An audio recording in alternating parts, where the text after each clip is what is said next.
que ce soit mon jour à moi. Seigneur mon Dieu de gloire, Réponds-moi, voilà pourquoi je te mon Dieu. demande de me parler, Touche-moi, Jésus, change ma de vie. m'enseigner, de m'expliquer. Au nom de Jésus. Ouvre-moi les yeux par la Merci, puissance de Père. ta parole. Seigneur mon Dieu, Merci pour cette change-moi. grâce. Tu es capable de Merci ramener pour un cette changement dans ma vie Merci pour par la cette puissance de miséricorde. ta parole et pas n'importe quelle parole prêchée. Mais c'est ce Alléluia, matin, Jésus. Père éternel, augmente encore les degrés, Demande ta augmente grâce, encore ta le niveau grâce. de ma foi. Alléluia, par la Je puissance de ta demande ta parole. Ma miséricorde, foi est Seigneur. nourrie Je par ta demande que parole. tu me Ma foi parles, est mon nourrie Dieu. par ta parole. La parole venant de l'éternel, Dis à mon Seigneur mon Dieu. Seigneur Dieu pour Seigneur, que ma utilise vie son soit serviteur. transformée. Utilise son serviteur. Révèle-lui. Yes. Seigneur, montre-lui ce qui est important, ce qui est nécessaire pour moi, pour mon changement, pour ma délivrance, pour mon élévation, car tu es éternel. Sans toi, je ne suis rien, Seigneur mon Dieu. Toi qui as le parole de la vie, toi qui as le parole du salut, toi qui as le parole de la délivrance, toi qui as le parole qui élève, toi qui dis la chose s'accomplisse, toi qui as le pouvoir d'appeler l'inexistence à l'existence. Voilà pourquoi je viens auprès de toi. Parole qui me transforme à ma faveur. Bien-aimé, dispose les cœurs. Dis Seigneur, je t'ouvre mon cœur. Touche-moi, parle-moi. Que ta parole me touche. Je viens juste écouter une prédication. Je veux vraiment que Dieu, tu me touches. Que je sois changé. Que me demande vraiment à oui, les enfants, afin que tu puisses. Je vais pas passer 3 heures du temps, 2 heures du temps, juste pour ça. Mais je veux vraiment qu'en sortant d'ici, il y ait une révolution dans ma vie, il y ait une transformation, il y ait vraiment. Seigneur, fais quelque chose dans ma vie.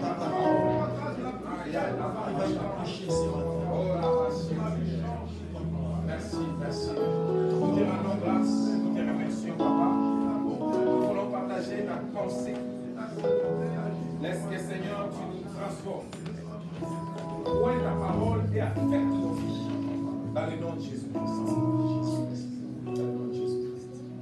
Amen.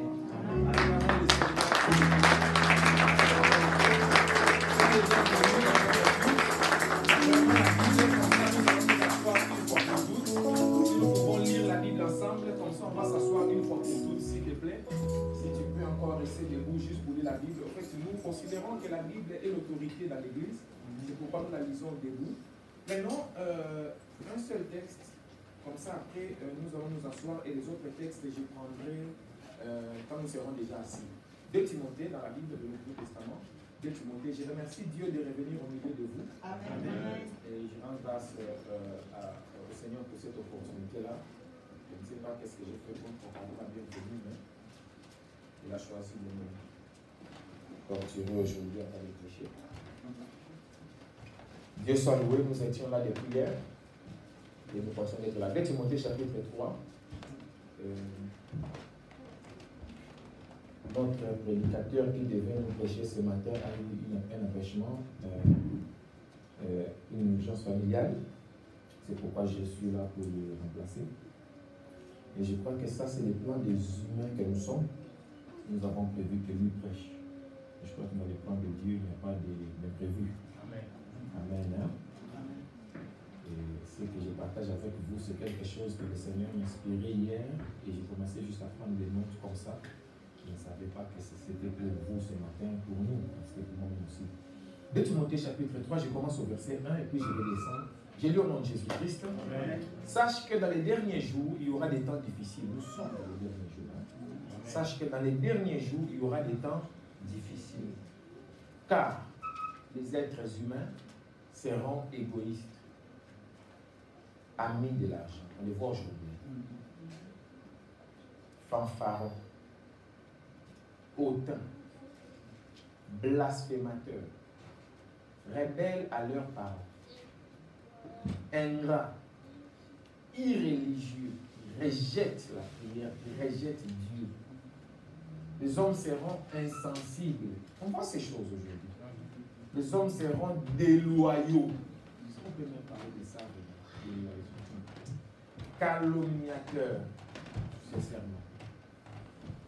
Intempérants, cruels, ennemis des gens de bien.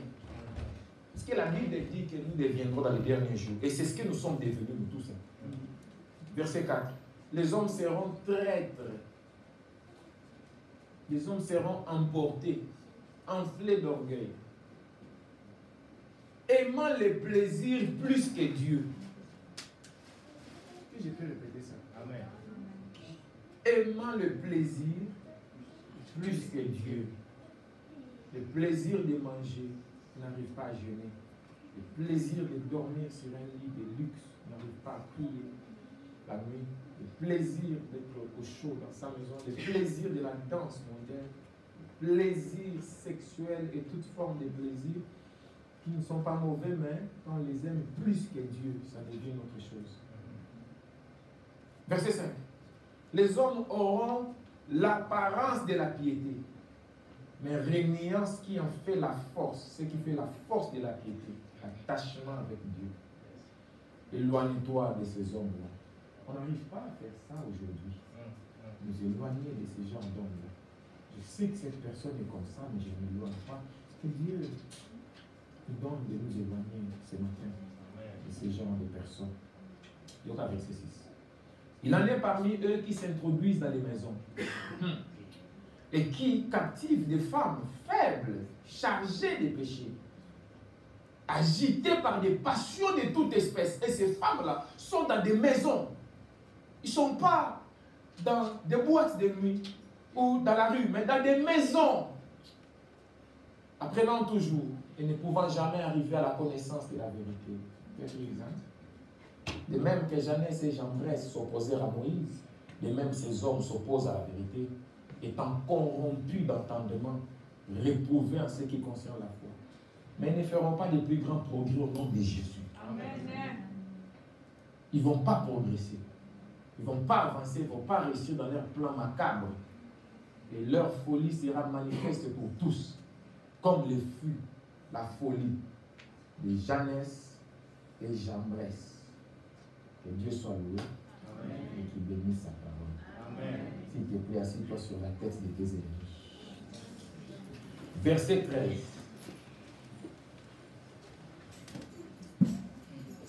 Mais les hommes méchants et imposteurs avanceront toujours plus dans les mal, égarant les autres et égarés eux-mêmes. Terrible ce que j'ai lu là. C'est terrible ce que j'ai lu. Maintenant, je vais donner les différents passages bibliques. Comme je fais souvent, je préfère toujours lire avant de commencer la prédication. Comme ça, ça m'évite beaucoup d'interruptions dans la prédication. Maintenant, chacun a son rythme d'autres prédications.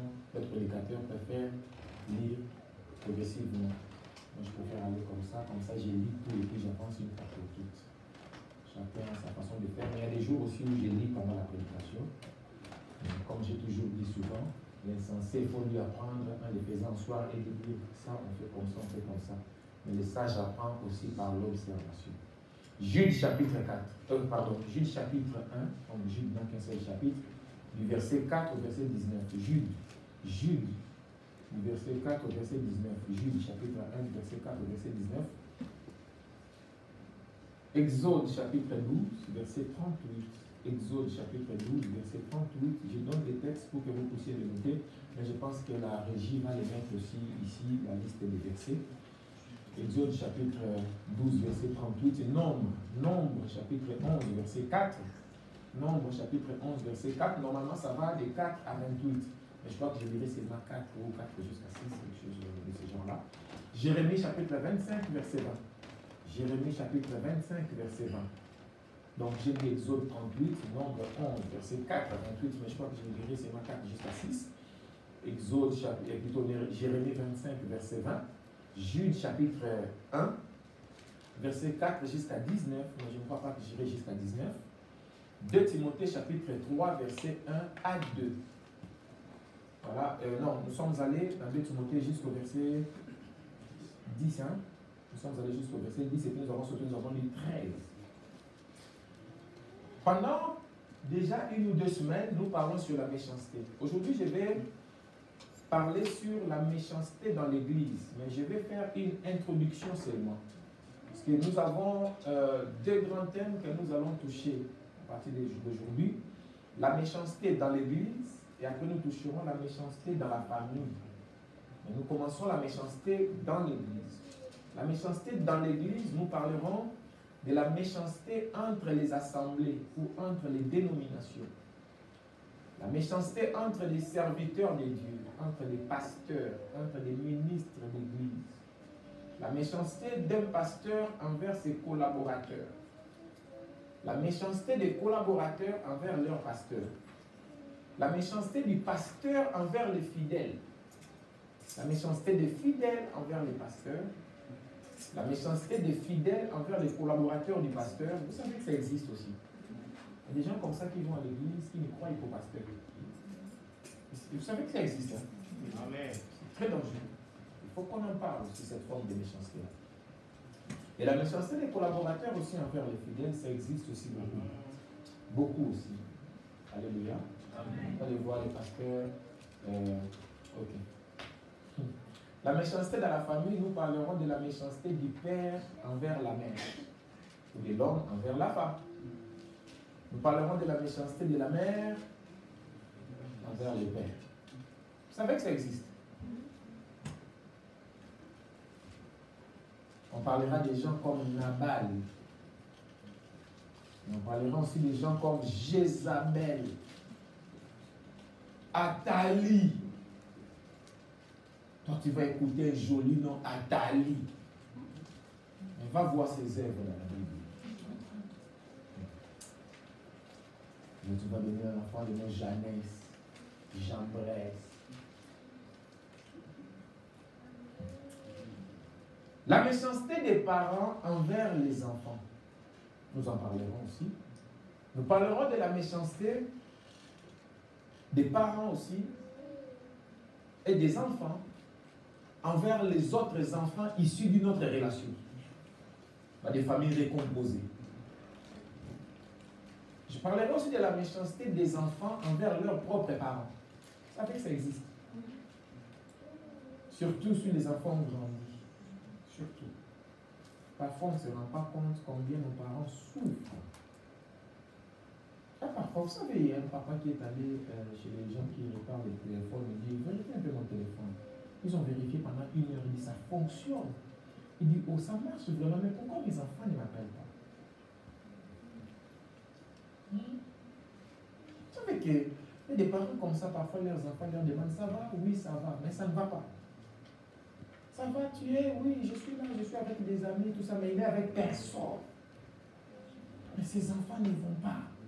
Chez lui, s'ils les prennent dans leur maison, c'est un fardeau. Que Dieu nous accorde grâce. On en parlera. La méchanceté dans les couples. La méchanceté dans les couples existe beaucoup. Les hommes qui torturent leurs femmes, les femmes qui torturent leurs maris, mais qui font des publications sur Facebook, mon amour. La méchanceté entre enfants. Vous savez que ça existe. La méchanceté entre enfants. Nous verrons comment, dans la Bible, Jacob et Esaü se bagarraient déjà dans les ventres de maman. Hein?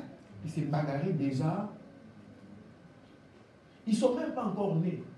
Mais ils avaient déjà des conflits entre frères. Ezalaka, ça existe ces choses. La méchanceté envers les rivales ou les prétendus rivales, c'est-à-dire les ex. Je parlerai de la jalousie maladive dans le couple. Cette jalousie-là, tu peux tuer l'autre alors que l'autre n'a rien fait pour pas la maille.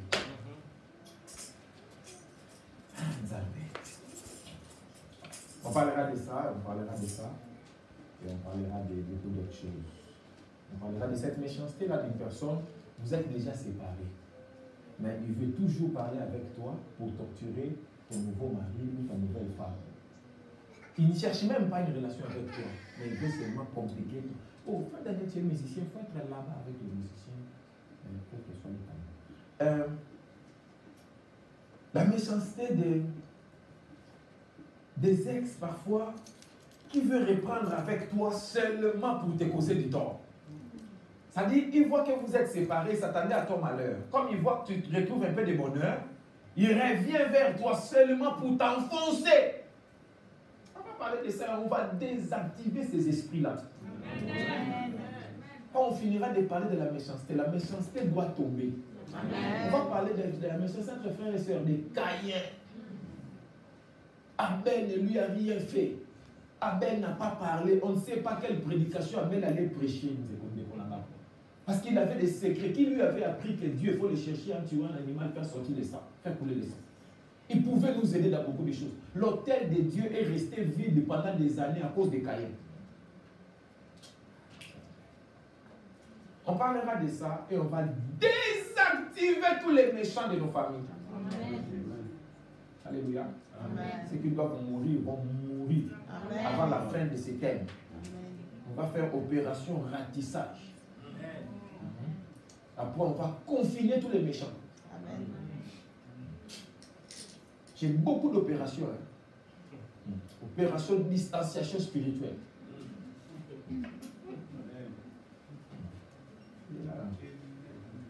Tu vas voir. Amen. Alléluia. Amen. 2000 coudées de distanciation. Comme ça, tu as la paix, tu avances. Amen. Comme le coup d'Angambou. Je ne sais pas trouver ces mots en français. Hein? C'est devenu une culpabilité, un fardeau, un problème. Tu n'as pas la paix. Tout simplement parce que tu as eu la malchance de naître dans cette famille-là. Oh! On doit mettre fin à ces histoires. Amen. Oh! Déco. Tu as aimé quelqu'un, c'est devenu un problème dans la vie. Tu n'as plus la paix. Vous savez, des gens comme ça qui regrettent pourquoi j'avais rencontré cette personne. Ces jours-là, pourquoi je suis passé sur ce chemin-là. Pourquoi j'ai pris cet appel-là. Dieu est bon. Amen. Lisons les différents textes et puis commençons. Je suis très bien disposé dans mon esprit. Jude chapitre 1, verset 4. De toute façon, Jude a accès au chapitre 1. Il y a encore mes mangas taxina 6. 6. Jusqu'à 6. Okay. C'est possible, hein? Oui, papa. Ok. Exode 12, 38. Est-ce que quelqu'un peut les prendre? Exode 12, 38. Nombre 11, 4. Jérémie 25, 20. Est-ce que je peux avoir 3 personnes qui peuvent prendre rapidement pour que je décolle? Ou bien, ça va? Exode 12, 38, Nombre 11, 4, Jérémie 25, 20. Comme ça, moi, je vais rester ici dans Jude, verset 4 jusqu'à 6. Merci, Yaya. Parmi qui ont abandonné leur propre demeure. Je vais vous rappeler. Non, Yaya, tu peux t'arrêter à 5 alors. Tu peux t'arrêter à 5 comme ça. Je vais seulement 4 et 5 parce qu'aujourd'hui, je vais m'arrêter, je crois, à un seul point. C'est bon? Quelqu'un a trouvé Exode, Nombre et Jérémie? La méchanceté dans l'église. Introduction. C'est mon thème de ce matin. Si tu as les réseaux sociaux, entre dans la page de l'église, partage et puis reviens-nous ici, s'il te plaît. Ok, s'il te plaît, papa. 12, 38. Une multitude de gens, toute espèce, montèrent avec eux. Ils avaient aussi des troupeaux considérables de brebis et de bœufs. Ils furent des gâteaux, puis sans levain avec la pâte. Pardon, papa, Bandel. 38. Une multitude de gens, toute espèce, montèrent avec eux. Une multitude de gens de toute espèce montaient avec eux. Donne-moi notre version, s'il vous plaît, du même passage. En attendant, on passe à l'autre verset, s'il vous plaît. Papa, tu as déjà en ligne? Ok. Trouvez là où nous sommes en ligne, Communauté chrétienne de la perfection, et puis partagez rapidement, et puis revenez-nous, s'il vous plaît. Quelqu'un dans ta page peut trouver la prédication, et puis ça va le bénir. Une foule nombreuse et composite s'est joignée à eux. Zambé. Une foule nombreuse et composite. Cette foule était composite. C'est joignée à eux. Donc cette foule-là, ce n'était pas des juifs. Mais ils se sont joints aux juifs. Merci, papa. Composite, c'est quoi? Est-ce que quelqu'un peut nous expliquer composite? En attendant, nous donnons notre texte biblique. Composite. C'est-à-dire qu'ils n'ont pas la même nature. Hein? Ils sont différents, mais on les a mis seulement ensemble. Mais ils ne se ressemblent pas. Ils sont composites. Oh! Pardon, donnez-nous notre texte, pardon. Donnez-nous notre texte. Nombre 11. Allons-y. Nombre 11, et puis Jérémie 25, 20. 4, verset 6. Merci. Et le peuple ramassé qu'ils étaient parmi eux. Tiens, la parole. Le peuple, ramassé qu'ils étaient parmi eux, le peuple Ramassi qui était parmi eux. Le peuple Ramassi, c'est leur nom, hein. Le peuple Ramassi. Ok, s'il te plaît. Le peuple Ramassi qui était parmi eux. Je ne sais pas si vous voyez la différence. Oh, alléluia. C'est-à-dire, le peuple Ramassi n'était pas eux, mais il était parmi eux. Parmi, ça introduit les compléments circonstanciels des lieux qui indiquent la personne qui se trouve au milieu d'eux. Le peuple Ramassi n'était pas à côté des Juifs, mais il était... Vous vous souvenez? Le peuple Ramassi n'a pas voulu les accompagner des côtés, mais ils sont entrés parmi, au milieu des Juifs. Ça dit, tu vois, un Juif ici, un Ramassi, un Juif ici, un Ramassi. Très difficile de dire que les Ramassis sont là-bas, les Juifs sont là-bas. Mais oh, quand on lit la Bible, on dit que Dieu a marché avec le peuple d'Israël dans le désert. Mais au milieu du peuple, c'est le peuple là qu'on appelle le peuple d'Israël. Ramassis aussi, dedans. Zambé, toi qui s'il te plaît, Le ramassis des gens qui se trouvaient au milieu d'Israël fut saisi de convoitises, et même les enfants d'Israël. Et commencèrent à pleurer et dire qu'il nous donnera de la viande à manger. Merci. Le peuple Ramassi. Oh, là, le peuple juif s'est contenté de sa main. Mais c'est le peuple Ramassi qui fut agité de convoitises. Juif, il n'avait pas de problème. Mais les Ramassi ont dit, il faut qu'on mange de la viande, on est fatigué de la manne. La manne, c'est la parole de Dieu. La manne, c'est le pain qui descend du ciel. C'est le pain des anges. Mais le peuple Ramassi ne supportait pas la parole de Dieu. À un moment, il demande la viande d'Égypte. Et ils sont saisis de convoitises. Comme ils se sont mis au milieu du peuple d'Israël, ils contaminent aussi le peuple d'Israël. Et la Bible dit, les Juifs aussi, bon, les Israélites, ont eu aussi la même convoitise de manger la viande, mais ça ne venait pas d'eux. Ça venait de quelqu'un d'autre, mais qui s'était mis parmi eux. Beaucoup de choses dans lesquelles les enfants de Dieu tombent, ça ne vient pas de vous. Mais ça vient des ramassis qui se mettent au milieu de vous. Et ils réveillent quelque chose. Et ça provoque la chose chez toi. C'est grave. C'est grave. Et ils se sont soulevés contre Moïse. Bon, ok. De toute façon, on va essayer d'ouvrir un peu ici. Jérémie 25, 20. Quelqu'un a trouvé ou bien? J'ai lu au nom de Jésus. Merci beaucoup. Amen. Parole de vie. Parole de vie, ok. Ainsi que tous les autres peuples qui vivent en Égypte, le roi du pays d'Ous, le roi des Philistins, c'est d'Akalon, de Gaza, de Cron et de ceux qui restent d'Asdod. Ouais. Ainsi que tous les peuples qui vivent dans le pays d'Égypte. On cite tous ces peuples-là. Et est-ce que quelqu'un a 8 secondes où on dit, ou bien tu peux les trouver en 8 secondes, oui, où on les appelle des ramassis? 8 secondes.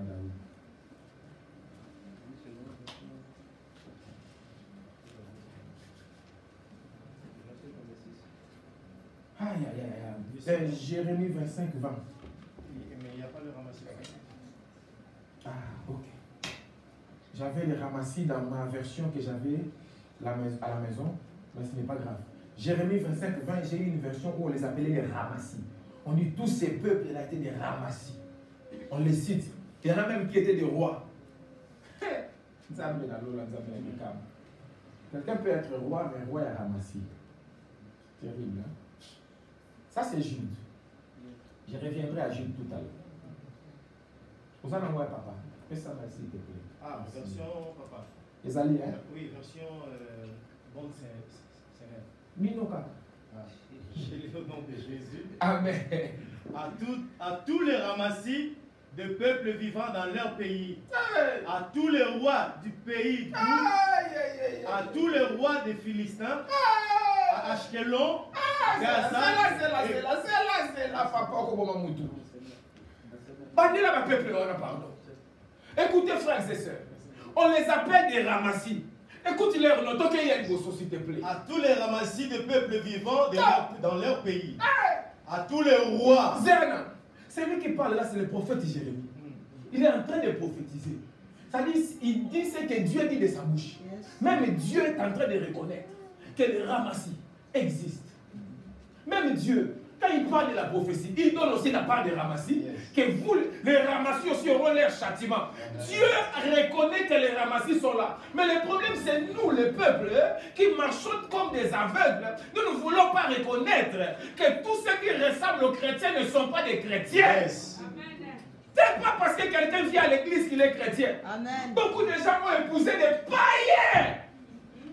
Tout simplement parce qu'il a rencontré dans l'église. Tu peux rencontrer le diable dans les jardins d'Éden. Amen. Yes. Écoutez. Le diable peut te parler dans les jardins d'Éden. Là où Dieu te parle. Et il peut remettre en question la parole que Dieu a dite dans les jardins d'Éden. Le diable ne va pas te chercher en dehors du jardin parce qu'il sait que tu n'iras pas là-bas. Mais il viendra là où toi tu es. This is your problem. Tu penses que si tu es dans les chaînes de prière, tu écouteras seulement la voix de Dieu. Tu crois que toutes les voix que tu écoutes, c'est Dieu. Tu crois que tous les rêves que tu fais, c'est Dieu. Tu crois que tout le monde qui te dit Dieu m'a dit, c'est Dieu vraiment qui lui a dit. Tu crois que tout le monde qui fait son rêve là, c'est Dieu.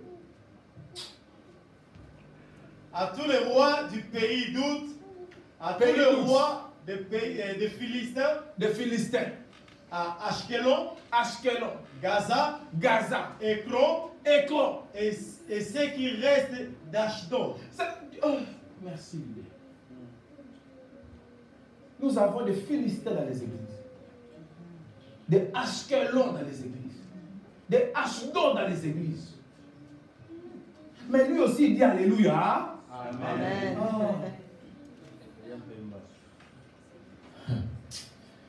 Ok. Nous sommes dans un contexte où je parle d'abord d'Israël dans le désert. Vous savez, quand Moïse rentre en Égypte et qu'il délivre les peuples, et que voilà, Dieu dit, je vais vous délivrer de l'esclavage, tout ça. Quand ils sont dans le désert, la Bible les appelle l'assemblée du désert. Est-ce que vous pouvez me donner ce texte-là, s'il vous plaît? L'assemblée du désert. La Bible appelle Moïse avec le peuple qu'il avait dans le désert. La Bible les appelle l'ecclésia du désert. L'assemblée du désert. Or, vous savez tous que le mot ecclésia, ça vient du verbe grec, ou même un mot grec composé. Ek. Ecclésia. Ek. C'est les parents des ex. Ek, Eka, c'est hors de. Ecclésia, c'est du verbe kaleo. Kaleo, c'est en fait c'est une façon de conjuguer. Kaleo, c'est appeler. Me suivez? L'assemblée, c'est l'ecclésia, les gens qui sont appelés hors d'eux. Si tu n'as jamais été appelé hors d'eux, tu ne fais pas partie de l'église. Appelé hors d'eux. Je ne vais pas aller très loin dans l'explication du mot ecclésia, que j'ai déjà donné plusieurs fois ici.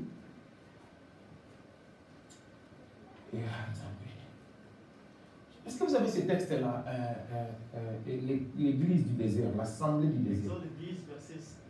Exode 16, verset 10. Exode 16, verset 10. C'est pas vraiment directement assemblée du désert. C'est-à-dire, tandis qu'Aaron parlait à toute l'assemblée des enfants d'Israël, Ça, ils se c'est un point. tournèrent du côté du désert. Merci. Pendant qu'il parlait à toute l'assemblée des enfants d'Israël. Mais j'ai un autre texte dans le Nouveau Testament où il parle vraiment de l'assemblée du désert. L'ecclésia du désert. Mais voilà, déjà là vous voyez, Aaron parle à l'assemblée. Regardez, Moïse, avec son peuple dans le désert, ils ont les caractéristiques de l'église de Jésus-Christ. Allons-y. Première caractéristique.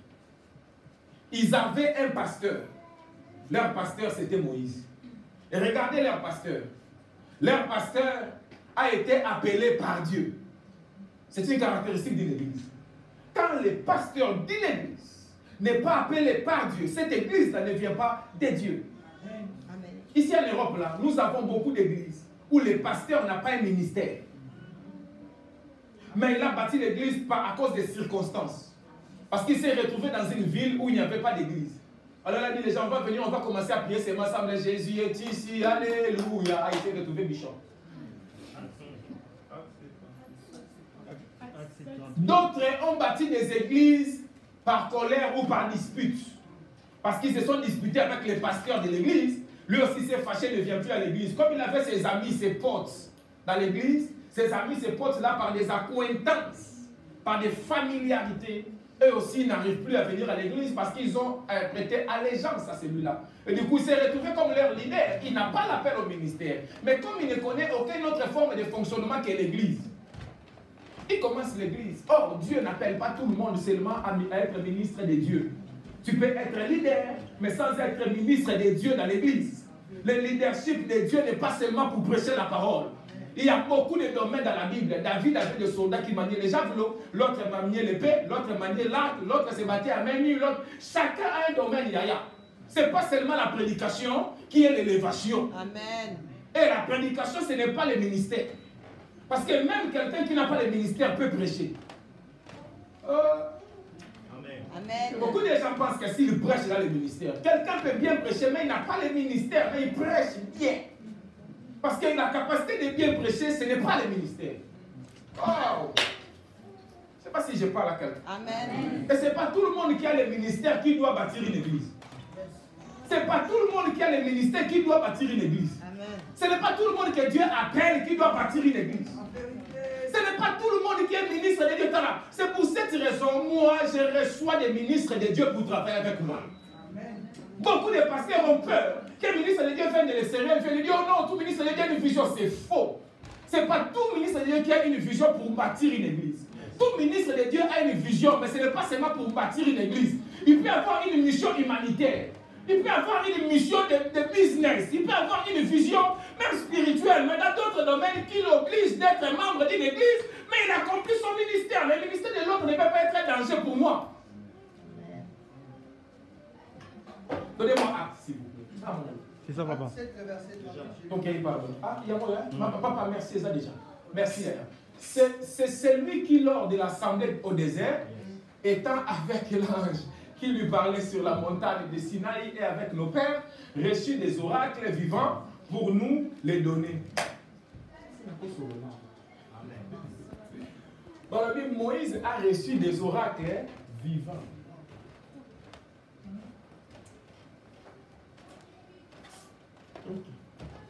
L'assemblée du désert. L'assemblée au désert. Moïse était appelé de Dieu. C'est une caractéristique du pasteur d'une église. La paix de Dieu. Ce n'est pas ta beauté physique qui te qualifie pour être pasteur. Ce n'est pas tes costumes, donc ta garde-robe qui te qualifie pour être pasteur. Jean-Baptiste avait un seul costume, un seul manteau de peau de chameau yaya. Il a fait le plus grand ministère de son époque. Adam fait un grand ministère tout nu. Et il n'en avait point honte. Ce n'est pas l'habit.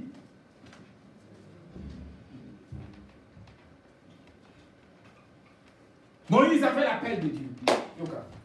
Il était pasteur de l'église du désert. Je suis en train de donner les caractéristiques de l'église du désert pour te montrer que ça a les mêmes caractéristiques que l'église de Jésus-Christ. Leur pasteur était appelé par la grâce de Dieu. Il était qualifié par la grâce de Dieu et non par ses propres capacités. Parce que si on devait retenir les capacités, Moïse ne pouvait pas diriger le peuple de Dieu. Quand Dieu l'a récupéré, Moïse était maman à colérique. Moïse pouvait tuer quelqu'un par la colère. Mais Dieu l'a transformé en cours de route. Alléluia. Si Dieu a aidé l'autre, si Dieu t'a aidé, il peut aider l'autre. Si Dieu t'a pardonné, il peut pardonner à l'autre. Tu ne peux pas être intransigeant au péché de l'autre alors que pour toi-même tu as réclamé la miséricorde. Pourquoi Dieu doit être miséricordieux pour ton péché, mais il doit être juste juge pour le péché de l'autre?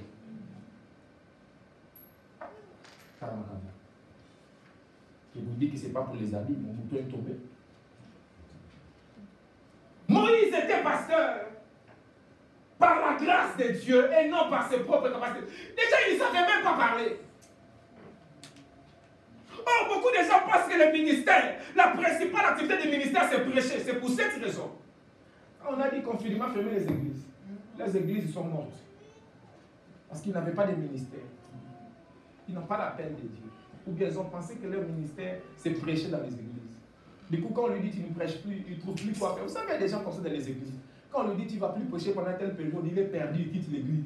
Parce qu'il dit je ne vois plus ce que je vais faire. Ah, tu crois que servir Dieu, c'est prêcher devant? J'ai souvent dit aux gens, je ne deviens pas prophète mercredi à 18h, vendredi à 18h et dimanche à 9h. C'est 24 heures, c'est 24 heures, ça trouve dans les sangs. Amen. Ça se trouve dans les squelettes. Amen. Ce n'est pas déterminé par ce que j'ai fait extérieurement, parce que c'est quelque chose d'intrinsèque qui sort de l'intérieur. Ça va de l'intérieur vers l'extérieur. C'est lui qui croit à moi, des fleuves d'eau couleront de son sein. Amen. Il ne sera pas arrosé, mais les fleuves couleront de dedans. Yes. Ce n'est pas de l'extérieur, mais de dedans. C'est pour cette raison qu'il peut mourir. Ses ossements, vous jetez un corps, le corps revient. Amen. Parce que lui, il a coule dans les ossements. C'est dans les squelettes. C'est pourquoi le ministère là, c'est pour les vertébrés. Pas pour les invertébrés. Si tu n'as pas de squelette, où est-ce que lui il va couler? Tout le monde qui a déjà mangé le cuisse de poulet, si vous savez que quand nous croquons l'os là, lui il est dedans.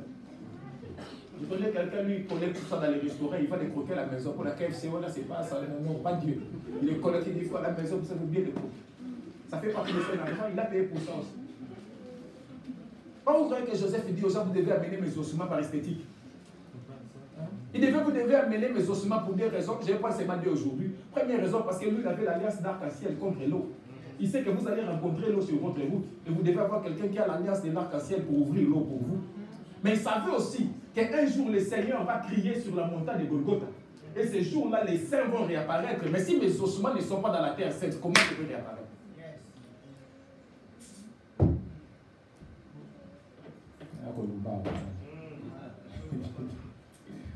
J'ai failli dire. Moïse était pasteur de l'église par grâce et non par capacité. Laisse l'orgueil. Tu ne sers pas Dieu parce que tu es digne. Tu ne sers pas Dieu parce que tu es capable. Il y a des gens qui sont plus capables que toi 1000 fois. Mais ils ne sont pas là où toi tu es. C'est la grâce de Dieu. Amen. C'est la grâce de Dieu, frère. Si quelqu'un peut témoigner de moi que je suis comme ci, je suis comme ça, c'est la grâce de Dieu. Je n'étais pas comme ça il y a 5 ans, je n'étais pas comme ça il y a 10 ans, je n'étais pas comme ça il y a 20 ans. J'ai toujours dit ça, Gaëtan me pose toujours cette question-là. J'ai toujours dit ça. Si toi tu connais les péchés, moi je connais les péchés plus que toi. C'est la grâce de Dieu qui me met ici devant toi. C'est pour cette raison, généralement, quand les gens m'insultent là, je ne réponds pas. Je ferme la bouche et je m'humilie, je dis Seigneur, pardonne-moi. C'est mon péché. Moïse était pasteur par grâce et non par capacité. Yoka. Les pasteurs de l'église du désert étaient sauvés des eaux. Un pasteur qui n'est pas encore sauvé du monde ne peut pas diriger une assemblée. Caractéristique de l'église du désert. Moïse dirigeait un peuple qui était appelé hors de l'Égypte. L'église, c'est le monde. L'Égypte, c'est le monde. Et l'église doit sortir du monde. Alléluia. Amen. Ils n'ont pas tué l'agneau pour tous les peuples entiers, non. Chaque famille a tué son agneau. Chacun individuellement a rencontré le Seigneur et est sorti du désert.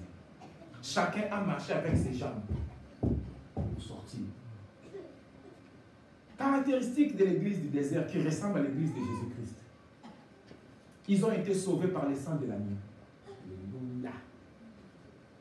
Après avoir frappé l'Égypte de 10 plaies, il leur a dit maintenant, de 9 plaies, pardon, il leur a dit maintenant, on va faire sortir la prise de finition. Prise de finition, c'était l'offrande. Vous prenez un agneau. Chaque famille va égorger l'agneau. Là, qui cérémonie, mon frère. Vous, les gens là qui disent aux cérémonies, ils ont fait des cérémonies. Ils ont tué l'agneau. Le sang coulé. Il a dit, il faut les tuer le soir. Et tout le monde doit être habillé, ceinture sain. Ça dit, attachez vos ceintures, tout le monde bien habillé comme quelqu'un qui va sortir. Ne mettez pas de pyjama. On ne prend pas. Ok. Et il dit, mangez cet agneau-là dans la totalité. Mangez-les, même les parties amères, mangez. Cet agneau-là doit être sans tache. Cet agneau-là doit être d'une année. Cet agneau-là doit être boyé, sans défaut, sans boyé, sans tache. On a donné beaucoup de choses qui montrent que l'agneau-là, c'est Jésus. Même la Bible l'appelle dans 1 Corinthiens. Jésus, notre agneau de la Pâque. Jésus, notre agneau pascal. Vous voyez, dans l'Égypte là-bas, ils ont subi ou ils ont expérimenté ce qu'on appelle la conversion. Ils se sont convertis. C'est-à-dire, vous savez que tous ces gens-là que Moïse a délivrés, vous savez que ces gens-là, en fait, c'était des Égyptiens. Bon, est-ce qu'il y a quelqu'un ici qui n'est pas né en France? Moi, je ne suis pas né ici. Hein. Bien. Est-ce qu'il y a quelqu'un qui n'est pas né en France, qui a eu des enfants en France? Toi, tu ne mets pas la main, ton enfant est né où? Tu as peur de tout. Même on te dit ton enfant est né en France, vous avez une boule de l'équipe.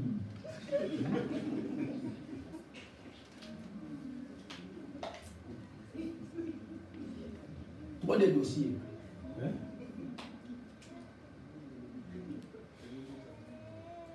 Tu connais même pas Kapenda Kamulemba. Toi, tu connais Sita. Hein? Dieu doit nous pardonner beaucoup de péchés. Tu te dis, le ciel, on va arrêter par la grâce de Dieu. On est en Banjakongo. Toi, tu as vu Banjakongo. Tu es né dans Ngwala. Ah. Et pitié de nous, Seigneur. Jésus, grâce. Donc, vous me suivez, non? Ton enfant qui est né ici, toi qui es né à 8000 km, ton enfant est français. Toi, tu es congolais, tu es angolais, tu es béninois, ton enfant est français. Il a seulement la couleur de ta peau, mais il a la culture de la France. C'est pour cette raison que Dieu nous accorde grâce. Qu'on n'élève pas les enfants dans n'importe quel quartier. Ça élève les enfants dans des quartiers de voyous. L'enfant commence à dire à son papa wesh.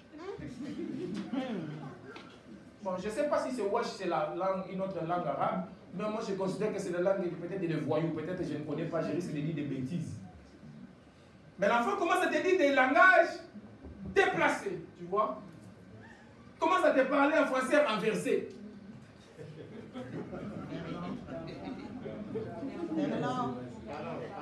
Parce que oui, parce que tu as élevé l'enfant dans un endroit où les enfants déjà parlaient des Babel comme tour de Babel. Comme si Dieu les a frappés.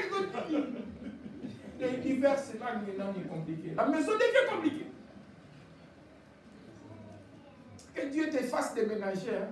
Amen. Te mettre dans un quartier où l'enfant va recevoir notre culture. Yes. L'atmosphère compte.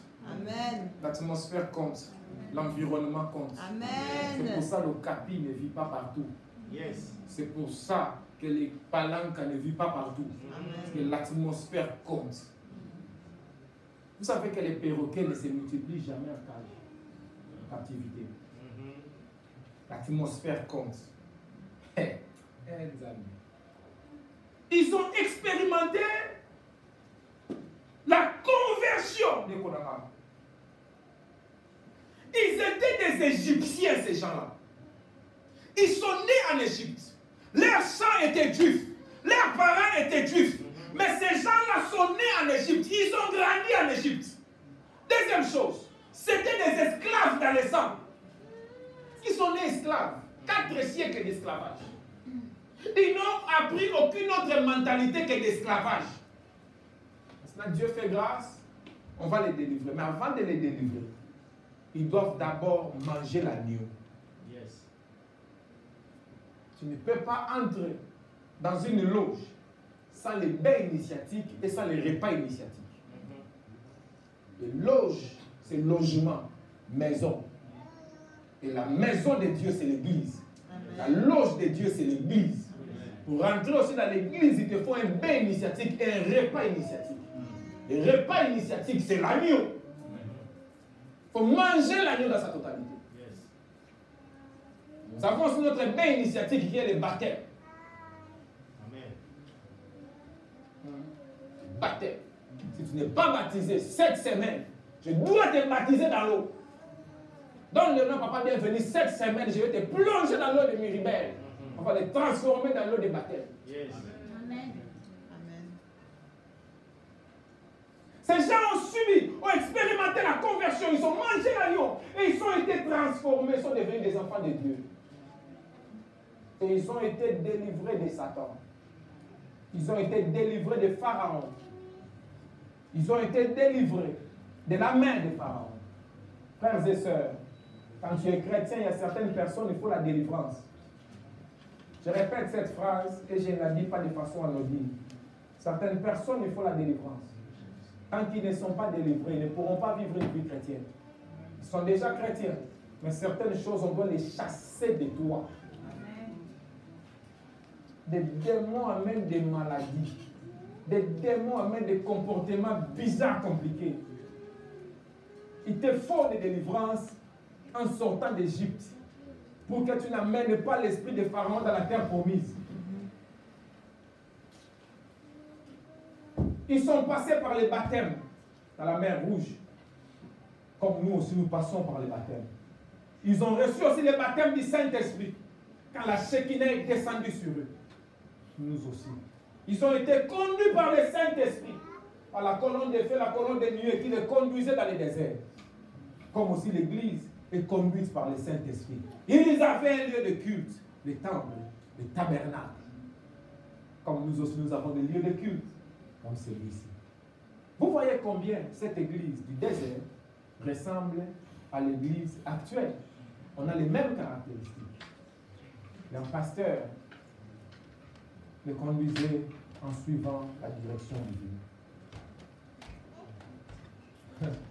Mais ils ont aussi une chose qui nous ressemble aussi. Ils avaient des ramassis. Ils avaient des ramassis. Le peuple était un peuple composite. Les ramassis, c'était un peuple mélangé des Égyptiens, des autres peuples là. En fait, en Égypte. Amen. Amen. Ce sont les aléas de la technique, excusez-nous. En fait, en Égypte, comme tous les autres pays, des gens peuvent venir en voyage. Des gens peuvent venir visiter ou des gens peuvent venir habiter là. Mais ils n'avaient pas l'origine égyptienne. Du coup, je vous ai dit tout à l'heure que les Juifs qui étaient en Égypte là, ils sont nés là-bas, ils ont grandi là-bas, n'est-ce pas? Ils avaient la culture égyptienne, n'est-ce pas? Et la plupart de nos enfants qui naissent ici, très souvent, ils se marient avec des gens qui sont nés aussi ici. Ils ont la même culture. Ils ont grandi ensemble, peut-être ils sont allés à l'école ensemble, peut-être ils habitaient un moment ensemble dans un certain quartier. Et j'ai toujours dit aux gens, c'est toujours difficile d'épouser quelqu'un avec qui vous n'avez pas la même culture, si vous n'avez pas une grande intelligence et une grande capacité d'adaptation. Parce que les cultures sont très fortes et ils se bagarrent souvent. Il faut beaucoup d'intelligence et une grande capacité d'adaptation pour vivre ensemble. Sinon, ce sera des scandales comme on connaît plusieurs aujourd'hui. Donc, il pouvait avoir un enfant juif qui avait son copain ou sa copine égyptienne, par exemple. Vous me suivez? Maintenant, comme je disais hier à quelqu'un, il y a des moments dans la vie où certaines choses peuvent monter au-dessus de l'amour de Dieu, de la crainte de Dieu, de la considération envers l'homme de Dieu dans la vie des gens. Ça peut être l'amour, ça peut être la colère, ça peut être la jalousie. Ça peut, suivez-moi, hein? Ces choses-là, ça peut monter au-dessus de là. Tu peux m'aimer beaucoup, tu peux me considérer beaucoup. Tu peux croire à mes paroles et faire des choses que je t'ai dit. Mais parfois, une colère peut te prendre. Hein? Tu fais quelque chose par cette colère sans tenir compte de ce que j'ai dit. L'amour peut t'attraper. Je peux te dire quelque chose, mais cet amour-là est monté au-dessus de moi. Mais à un moment, ça va redescendre et tu vas voir que j'étais parti mal. Parfois, ça peut être la jalousie. Tu vas voir quelqu'un, je vois ça plusieurs fois. Un homme ou une femme, tellement la jalousie l'a pris. Il veut dire du mal à son mari, il veut faire du mal. Tu lui dis, maman, laisse. Il dit, non, papa, je ne peux pas laisser. Mais peut-être après 3 jours, il s'assoit et dit, alléluia. Amen. Oh, alléluia. Amen. Et si par cet amour-là, cette passion-là, c'est pour cette raison, quand tu es père, ne tue jamais ton enfant à cause de sa faute. Quand tu es père, sauve ton enfant. Soutiens ton enfant. S'il a sali quelque chose, mets-le dans les bassins, lave-le. Jette l'eau sale. Mais garde les bassins parce que tu en auras besoin pour les laver encore demain. Et garde l'enfant.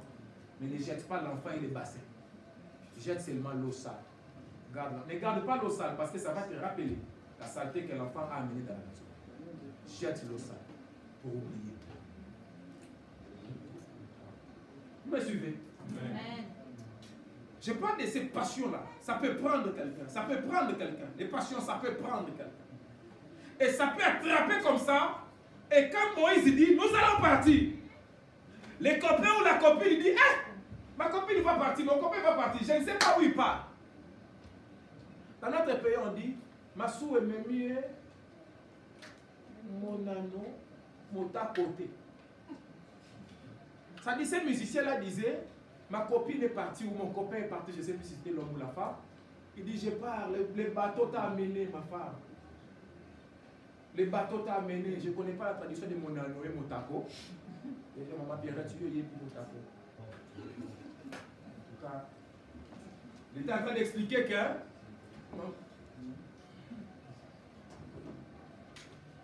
Du coup, combien de fois nous avons vu des couples mourir?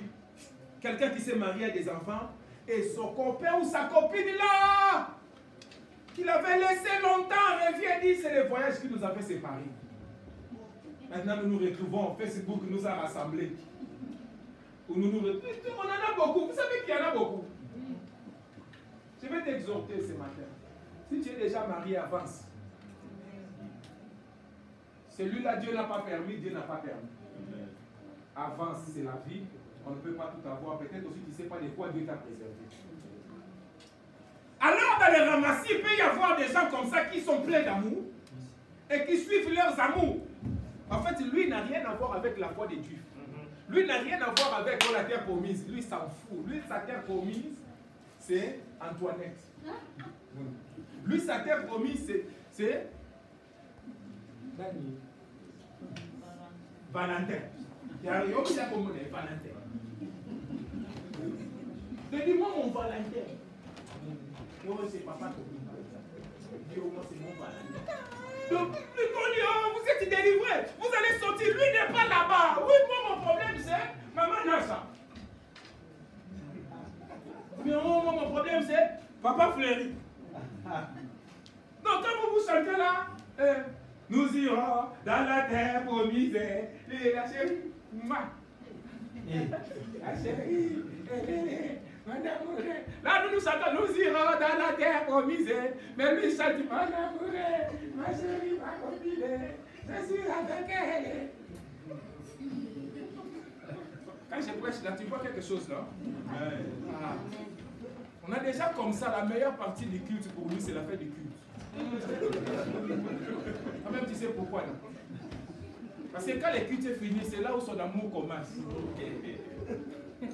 Il fait texto, je t'attends à l'arrêt. Parfois, ils sont là ensemble, mais il fait un texto pour que vous ne compreniez pas. Mais quand il fait le texto là, il pense qu'on ne voit pas.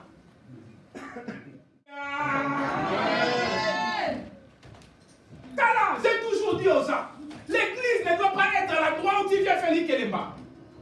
Yes. L'Ikelemba. Ristour. Non, on va cotiser. Chaque culte, premier culte, 2 têtes vont manger. Deuxième culte, 2 têtes vont manger. Dimanche prochain, tu dis, papa, l'église va mourir si vous faites ça. Parce que ça y aura des problèmes. On va dire, non, moi j'étais le premier, j'allais manger. Moi j'étais le cadet. Oh non, dimanche prochain, fini culte. 3 têtes ne viennent pas au culte. Comme ça, tu ne peux pas manger. Oh, moi j'ai mangé la moitié. Tout le monde comprend, les gens se disputent dans l'église. Toi, tu ne comprends pas. Ça passe seulement comme ça devant toi, les pasteurs. Flou na flou. Les ramassis. En fait, les ramassis sont très actifs dans toute autre chose sauf les choses spirituelles.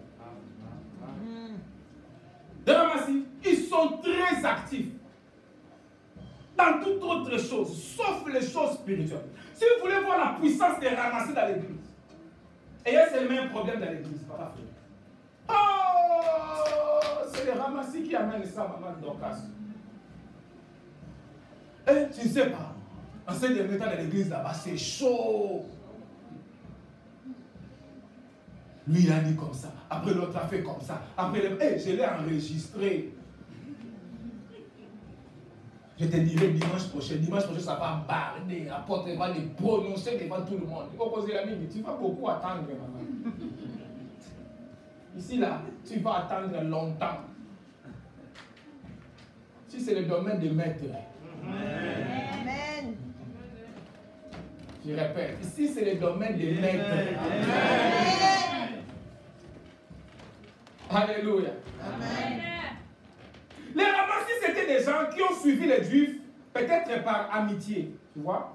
Avec son ami intime, il dit, bon, ok, on va aller ensemble, mon pote. Peut-être par amour. Peut-être par l'amour du changement. Vous savez, déjà, ils étaient des Égyptiens, mais des gens qui aiment les changements. On a fait la marche de l'amour quand il était là. On a fait la marche de l'IDPS, il était là. On a fait la marche de FCC, il était là. Ils font la marche pour une autre chose. Mais au lieu de demander solo. Bon, toi tu marches pour quoi? Il dit, moi je suis contre Bindako. Non, c'est pas les histoires de Bindako. L'autre il dit, non, on n'est pas venu pour ça. Il y a des gens comme ça, vous savez. Quand il fait l'église, il ne vient pas pour un truc. Il va y aller.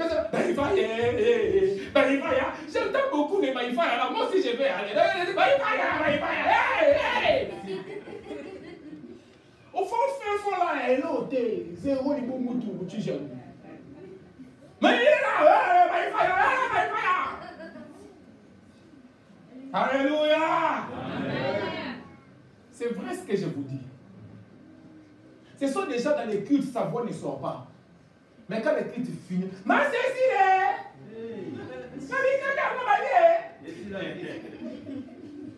ça dit, tu es là-bas au bureau, tu entends sa voix. Mais dans les cultes, tu ne l'entendras pas.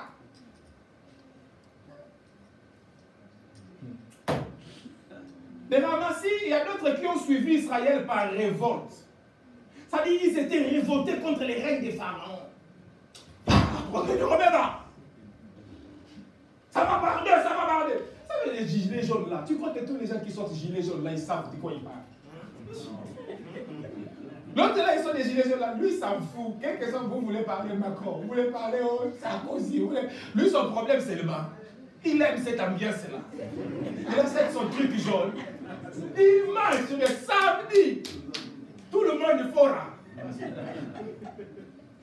Qui ne sortait pas des bas français. Qui ne sortait pas des bas lyonnais. Tu as dit Macron. Sarkozy, il ne dit pas. Il est socialiste. Lui, son problème, c'est manifester. Tu vas le voir, il prend les drapeaux de l'Algérie, la gilet jaune. Il prend les drapeaux du Congo, la gilet jaune. La gilet jaune. Mais son problème, c'est qu'il faut manifester. Il faut salir au Congo. Il peut faire ce mot qui dit Bokoto. Il n'a rien à dire, mais son problème, il doit dire. Le Congo, le Marabouté, quel peuple, mais le Moko. Dis un truc, quoi. Tu vas l'écouter, il n'a rien dit. Mais il a parlé. Son problème, c'est manifester. Nous sommes des combattants. Combattant, tu combats quoi? Tu combats contre qui? Avec quelles armes? Quel est le général? Quel est le nom de votre armée?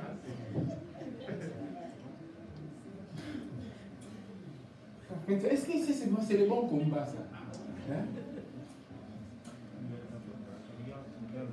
Il y a des gens comme ça. Lui, il aime la révolte. Lui, il aime. Ramassis.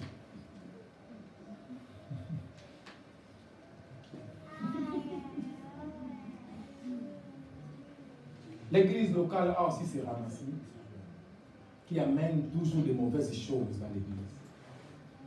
Ils n'étaient pas des juifs. Ils n'avaient pas la nationalité spirituelle que tout le monde. Et leur nationalité spirituelle n'a pas changé en marchant avec les Juifs.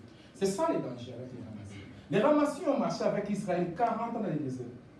Ils n'ont pas changé de nationalité spirituelle pour devenir enfants de Dieu. Ils sont restés dans leur nationalité là. Frères et sœurs, quand vous voyez des gens dans l'église qui ne changent pas, ils ne connaissent pas la conversion, Ce sont des païens, mais qui sont dans les églises. Et nous sommes mélangés avec eux. Dans les déserts, ils ont amené l'incrédulité. Ils ont amené tellement l'incrédulité qu'ils ont raté Canaan. Dieu a dit, toute cette génération va mourir. Vous n'entrerez pas, vos enfants vont entrer. Ils ont amené des murmures. Ils ont amené l'envie de retourner en Égypte. Ils ont réclamé les ailles et les concombres d'Égypte. Tel niveau. Quelqu'un qui mange le pain descendu du ciel, mais il préfère les concombres d'Égypte. Ils n'ont pas supporté les déserts parce que les ramassis ne supportent pas les déserts de Dieu. Les ramassis ne supportent pas la discipline de Dieu. Les ramassis ne supportent pas la manne chaque jour, la manne qui peut symboliser la parole de Dieu. Les ramassis ne supportent pas la vie de prière. Je parle à quelqu'un. Les ramassis ne supportent pas d'aller à l'église, d'aller au culte. Les ramassis ne supportent pas ça. Les ramassis amènent la méchanceté dans l'église. Vous savez que dans cet épisode de Nombre chapitre 11, ils ont tellement attaqué Moïse à cause de la nourriture, à cause de là, tout le monde a un frigo ici en Europe. Même dans les foyers, il y a le frigo. Mais il va se fâcher dans une fête parce qu'on lui a pas donné un morceau de poisson, maman. Un morceau de poisson, papa Pony, s'il te plaît. Hein? Un jour, il dit, maman de l'église s'est fâchée, il dit, papa, on n'a pas mangé mes beignets à l'église. J'ai dit, maman, toi tu viens ici pour les beignets. J'ai dit, maman, ne suis pas les beignets, va plus haut. Prochaine fête, on mangera tes beignets. On a mangé ces beignets après. Ne sois pas un ramassier. Vous savez, Moïse était tellement choqué par leurs réclamations. La Bible dit, pour la première fois, Moïse, l'homme solide, Moïse a été découragé, il a demandé la mort à Dieu. C'est dans Nombre 11. Moïse dit, Seigneur, tue-moi, tue-moi. Je connais ces sentiments. Même si je ne suis pas encore arrivé au point de demander la mort, je n'arriverai pas au nom de Jésus. Mais au moins, je connais ces sentiments. Moïse cherchait du bien de ce peuple. Mais tu vois vraiment que tu fais tout pour que quelqu'un puisse être bien. Mais tout ce qu'on te rame, tout ce qu'on te ramène, tout ce qu'on te répond, c'est la haine, c'est la rébellion, c'est la colère, c'est la révolte, c'est des soupçons, c'est des trahisons extraordinaires. Tu t'assois, tu te dis, Seigneur, c'est quoi ça? Moïse a demandé la mort. Les ramassis cherchent la mort des prophètes. Les ramassis, ils sont parmi nous, mais ils ne sont pas des chrétiens, mon frère, ma soeur. Jude a parlé d'eux. Jude, commençons par ça. Jude a parlé d'eux. Jude a donné 7 caractéristiques des ramassis. On va les toucher un par un. Aujourd'hui, je vais prendre seulement les premiers. Il dit, ils sont incrédules, ils sont fiers, ils sont sensuels, ils sont insolents, ils sont envieux, ils sont avares, ils sont rebelles, je répète, incrédules, fiers, sensuels. Incrédules, ils ne croient pas en Dieu, ils ne croient pas aux autres. Fiers, c'est l'orgueil. Sensuels, ils sont esclaves de plaisir. Insolents. Ils ont cette insolence, ça ne respecte pas. Envieux, vous savez envieux, non? Se contente pas de ce que Dieu lui donne, mais veut prendre ce que Dieu a donné à l'autre. Avares, sont jamais rassasiés. Rebelles, qui se soulèvent contre l'autorité. On va prendre un par la grâce de Dieu. Il s'est glissé parmi vous certains hommes dont la condamnation est écrite depuis longtemps. Ça ne veut pas dire que Dieu a déjà condamné des innocents. Non. Mais ça veut dire que Dieu a déjà écrit la condamnation de tout le monde qui fait ces choses-là. Maintenant, c'est toi-même qui mets ton nom. Ce sont des impies qui changent la grâce de notre Dieu en dissolution. Et qui réunit notre seul Maître Seigneur Jésus-Christ. Je veux vous rappeler, à vous qui savez fort bien toutes ces choses, que le Seigneur, après avoir sauvé le peuple et l'avoir tiré du pays d'Égypte, fit ensuite périr les incrédules. Tu vois là, on vient de trouver à la fin du verset, les incrédules. Vous voyez pourquoi j'ai fait la comparaison avec l'assemblée du désert. Parce que Jude va donner des exemples. Et le premier exemple qu'il donne, il dit Dieu a fait périr les incrédules. Les incrédules là, c'était les ramassis. Mais non seulement les ramassis, mais aussi les juifs, qui étaient vraiment juifs, mais qui sont tous morts dans les déserts pendant 40 ans. Un trajet que Dieu avait prévu pour 40 jours, Dieu l'a transformé en 40 ans. Une année a remplacé un jour. À cause des incrédules, à cause des ramassis. Mon frère, il faut arrêter de jouer avec ce que je prêche là. Ce que je prêche là est très grave. Ne vous ai dit, ne vous y trompez point. On ne se moque pas de Dieu. Les mauvaises compagnies corrompent les bonnes mœurs. À cause des mauvaises compagnies, tu peux perdre ta terre promise. Toi, tu as fait ta foi, mais tu t'es associé à des gens qui n'ont pas la foi. Tu es devenu comme un homme sans foi. Et tu risques de rater ton Canaan. Tu risques qu'on t'amène sur la montagne, qu'on te dise, salue seulement de loin, mais tu n'entreras plus là-bas. Ah, Nzambe! Seigneur, aie pitié de nous. Seigneur, aie pitié de nous. Ouvre-nous les yeux qu'on voit nos ramassis. Et sépare-nous de nos ramassis, Seigneur. Yes. Les ramassis ne viennent pas de Dieu. Les ramassis ne viennent pas de Dieu, frères et sœurs. Les ramassis sont des païens, mais qui sont dans les églises. Avançons. Il dit ceci. Il s'est glissé parmi vous. Est-ce que vous avez vu cette phrase-là au début là? Il dit, car il s'est glissé. La meilleure stratégie des ramassis pour rentrer dans les églises, c'est par glissement. Les ramassis n'entrent pas dans l'église par la voie officielle, mais ils se glissent parmi nous, comme un serpent. Jésus est entré dans la création par la voie officielle. La voie officielle, c'est l'homme. Mais Satan est entré par la voie officieuse des serpents, par un glissement. Parce que c'est l'homme qui est créé à l'image de Dieu selon la ressemblance de Dieu. Mais Satan n'est pas entré dans la nature par la voie d'un homme, mais par la voie d'un serpent, un animal. Il s'est glissé. Quand Satan est entré, personne ne sait.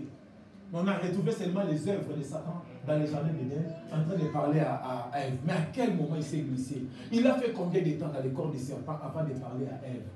Combien de temps il a pris d'observer comment Adam vit avec sa femme? Comment Adam évolue? À quel moment Adam laisse Ève libre? À quel moment... Comment ça s'est fait que le jour où Ève était à côté de l'arbre, Satan aussi était là au même moment? Ce n'est pas un accident, ce n'est pas du hasard, c'est calculé. Beaucoup de choses, nous croyons que c'est un accident. Nous croyons que c'est par hasard, c'est calculé. Peut-être pendant 6 mois, on vous calcule. Peut-être pendant 1 année, on vous observe. On vous étudie. On cherche vos failles. On cherche à gauche, on cherche à droite. La Bible dit le diable rôde comme un lion rugissant. Ça dit le diable n'a pas d'accès, mais il cherche, il rôde là, il tourne. Il vous observe dedans, il regarde. Que Dieu nous accorde sa grâce. Amen. Que Dieu nous accorde sa grâce. Amen. La Bible dit, il s'est glissé parmi vous. Ça, c'est l'invasion. C'est ce qu'on appelle la 5e colonne. Ça dit, ça fait Jésus dans Matthieu 16 ans. Tu es Pierre, sur les rochers que tu as dit de ta bouche, je bâtirai mon église. Et les portes de séjour des morts ne prévaudront pas contre elle. Jésus est en train de dire, aucune attaque extérieure ne peut vaincre l'église. Je répète, aucune attaque extérieure ne peut détruire l'église. Je peux les transposer dans une famille. Aucune attaque extérieure ne peut détruire une famille. Aucune attaque extérieure ne peut détruire un pays. Vous savez quand ils disent là-haut, c'est notre pays voisin, c'est faux, ce n'est pas le pays voisin. Ce qui détruit l'église est dedans. Ce qui détruit la famille est dedans.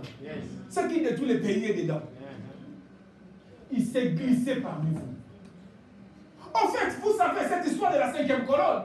Le roi qui a fait 4 colonnes et qui allait en guerre. On lui dit, mais attends, avec ta 4 colonnes de soldats, tu ne vas pas gagner, ce pays-là est fort. Il dit, oh, je ne m'inquiète pas. J'ai la 5e colonne. La 5e colonne se trouve à l'intérieur du pays des ennemis.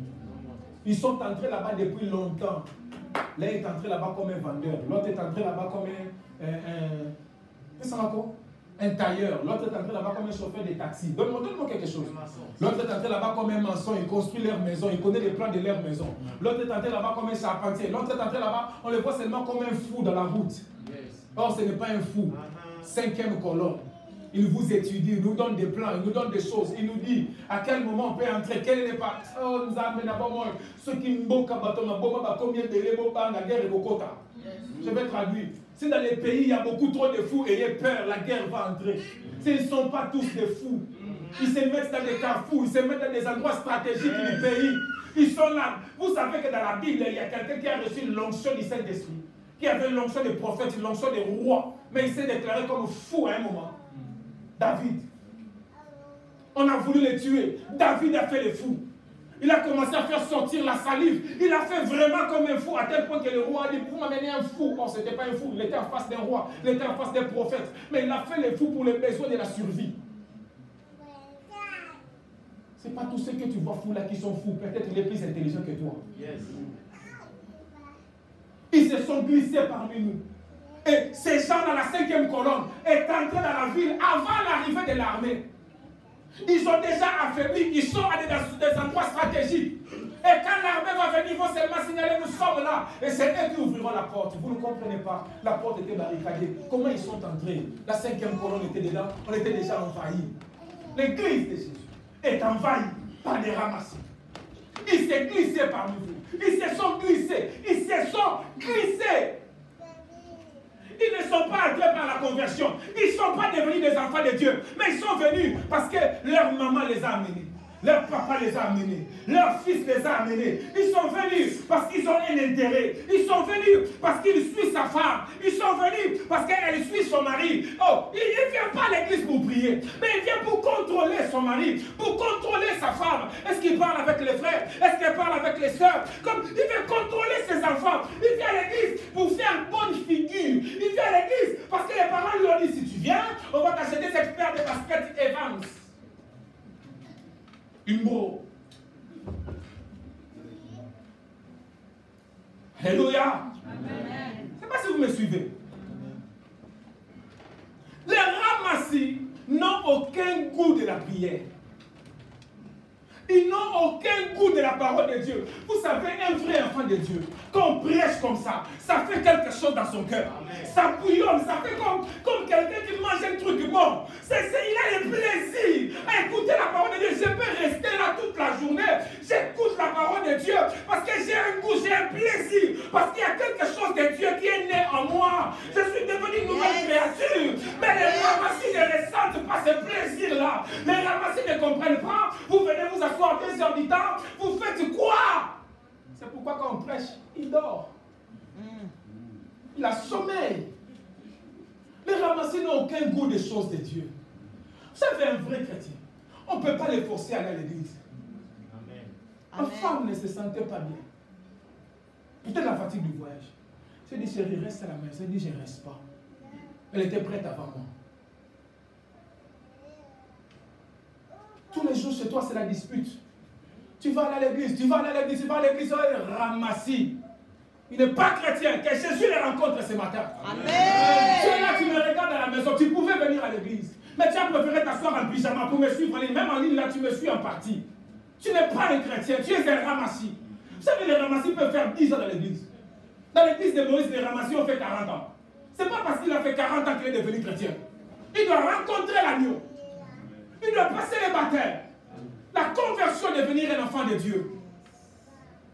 Alléluia. Amen. Vous êtes face à un païen. Quand vous lui demandez quelles sont les choses que tu aimes dans la vie, il cite tout, sauf Dieu, sauf la prière, sauf l'église, sauf la Bible, c'est dangereux. Vous êtes face à un chrétien. Qu'est-ce que tu aimes dans la vie? J'aime la Bible. J'aime Dieu. J'aime mes enfants. J'aime ma femme. J'aime mon mari. Mais dans les choses qu'il cite, là, Dieu est dedans. La Bible est dedans. Vous êtes face à un chrétien. C'est une passion. Tu ne peux pas mentir ça. Ça coule dedans. Amen. Tu ne peux pas venir à l'église parce que je vais prophétiser pour toi, ou bien parce que tu vas guérir d'une maladie. Là, tu viens à l'église. Mais non, il faut que Jésus coule en toi. Amen. Si Jésus coule en toi, même si le pasteur est en voyage, tu viendras à l'église. Je ne viens pas pour le pasteur, mais j'aime Dieu. J'aime l'église. J'aime la prière. J'aime la communion fraternelle. C'est ce qui va faire, même si je suis dans une autre ville, je ne peux pas rester à la maison les dimanches. Je vais à l'église. Amen. Les ramassis s'en foutent de ça. Les Mais Ramassi, quand il s'agit d'aller en vacances, il est pressé d'aller en vacances. Parce qu'il veut limiter le temps de passer à l'église. Mais Ramassi, le mercredi, il ne va pas à l'église. Le vendredi, il ne va pas à l'église. Le Ramassi, si vous allez à l'église 3 fois par semaine, ça devient trop. Il ne supporte pas ça. Le Ramassi est à l'aise quand il est avec ses amis au restaurant. Quand il est avec ses amis dans des sorties. Mais il est mal à l'aise dans la maison de Dieu. Le Ramassi, vous tala, le Ramassi, ça ne coule pas en eux. Je le répète. Vous pouvez avoir affaire à un Ramassi qui a un bon tempérament. Son caractère est bon. C'est naturel. Mais Christ ne coule pas en lui. Il peut devenir chanteur. Il peut devenir modérateur. Il peut devenir prédicateur. Il peut même bâtir une église. Mais Ramassi, yaya. Alléluia. Amen. Le problème avec ces gens-là, ils s'églissent parmi nous. Ils nous envahissent. Et ils ont des passions, des convoitises. Ils ont des soulèvements. C'est toujours eux qui amènent des problèmes, mon frère, ma soeur. Ce n'est pas normal que dans une église, chaque fois qu'il y a un problème, il y a ton nom. Vous savez que depuis que cette église existe, je n'ai jamais entendu le nom de maman Françoise dans un problème. Amen. Et pourtant, elle est là. Je n'ai jamais entendu le nom de maman Antoinette dans un problème. Amen. Et pourtant, elle est là. Je n'ai jamais entendu Marie-Line dans un problème. Et pourtant, elle est là. Amen. Je n'ai jamais entendu Fleurio dans un problème. Et pourtant, il est là. Amen. Pourquoi c'est toujours ton nom? Ton nom, ton nom, ton nom. Pourquoi tu veux jouer le rôle de Ramassi qui a poussé Moïse à se décourager jusqu'au Tala? Je suis pasteur de l'église. Je suis chrétien depuis autour de 1990. Je sers Dieu depuis autour de 1997. J'étais jeune. Je le suis jusqu'à présent d'ailleurs. J'ai bâti plus de 12 églises dans ma vie. Là où je vous parle là, notre église de Nigeria est déjà fonctionnelle. Amen. Dans la ville de Port-Harcourt. Je n'arrive même pas à prononcer cette ville, mais mes fils sont là-bas. Alléluia. Amen. Me suivez. Amen. J'ai rencontré toute catégorie de fidèles qu'un pasteur peut rencontrer. Mais je prêche toujours aux gens, je dis aux gens, ne sois pas l'instrument du diable pour qu'un Moïse soit découragé dans le ministère. C'est la première fois dans mon ministère, dans toute ma vie, que je quitte l'église que je dirige 3 semaines. C'est ce que je viens de faire. 3 semaines. Je ne fais jamais ça. Je voyage 3 jours. Mais là, j'ai fait 3 semaines. J'ai dit, si je ne pars pas, je peux mourir. Si je ne pars pas, je peux mourir. Je dois me retirer là-bas pour me reposer. Vous ne savez pas combien de fois ma femme m'a fait des disputes là-bas. Tout le temps me demandait pourquoi tu nous as amenés. Pourquoi tu nous as amenés? Parce que je ne veux pas sortir. Je reste dans les lits. Elle amène les enfants à la plage. Elle amène les enfants faire des nannies. Je ne sors pas. Ils rentrent les soirs, elle est fâchée. Elle dit, toi tu me fais porter tous les fardeaux. J'ai dit, chérie, je dois me reposer, ça ne va pas. N'attendons pas que je fasse une crise ici pour qu'on dise, il doit prendre du repos. Mais ce n'est pas la première église que je dirige. Mais c'est la première église où je sens que j'ai des gens qui veulent me tuer. Alléluia. Amen. Le 15 août, si Dieu me fait grâce, je vais encore partir. Je crois que je vais faire 1 mois. Je dois revenir à l'endroit où j'étais. Je dois être comme j'étais auparavant pour que je sois meilleur. Je ne veux pas faire l'œuvre de Dieu en pleurant. Je ne veux pas. Je ne veux pas faire l'œuvre de Dieu comme si je faisais la guerre avec les gens, comme si je veux obliger les gens à quelque chose. Je ne veux pas faire l'œuvre de Dieu à répéter la même chose, comme si la personne refuse de m'écouter, mais elle veut seulement faire ce que lui veut faire. C'est comme si quelqu'un a déjà un but. Est-ce que vous savez que Moïse, dans la Bible, il a chassé sa femme de la maison? Moïse a chassé sa femme. Et Jéthro est venu voir Moïse pour ramener sa fille dans le mariage. Et c'est là où Jéthro a donné conseil à Moïse, qui décentralise la chose de Dieu et donne les chefs des 10, les chefs des 100, les chefs des 1000, les chefs des 10 000 pour que tu te reposes un peu aussi. Il ne trouvait plus le temps pour sa maison, il ne trouvait plus le temps pour sa famille, il ne trouvait plus le temps même lui-même pour se ressourcer auprès de Dieu. Il ne trouvait plus le temps. Conséquence, il a frappé le rocher. Hein. Alors qu'on lui a dit parle.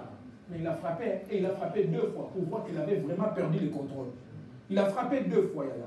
Il pouvait frapper 1 fois, mais il a frappé 2 fois. Alors que le rocher, c'est Jésus. Et l'agneau devait être frappé 1 seule fois à Golgotha.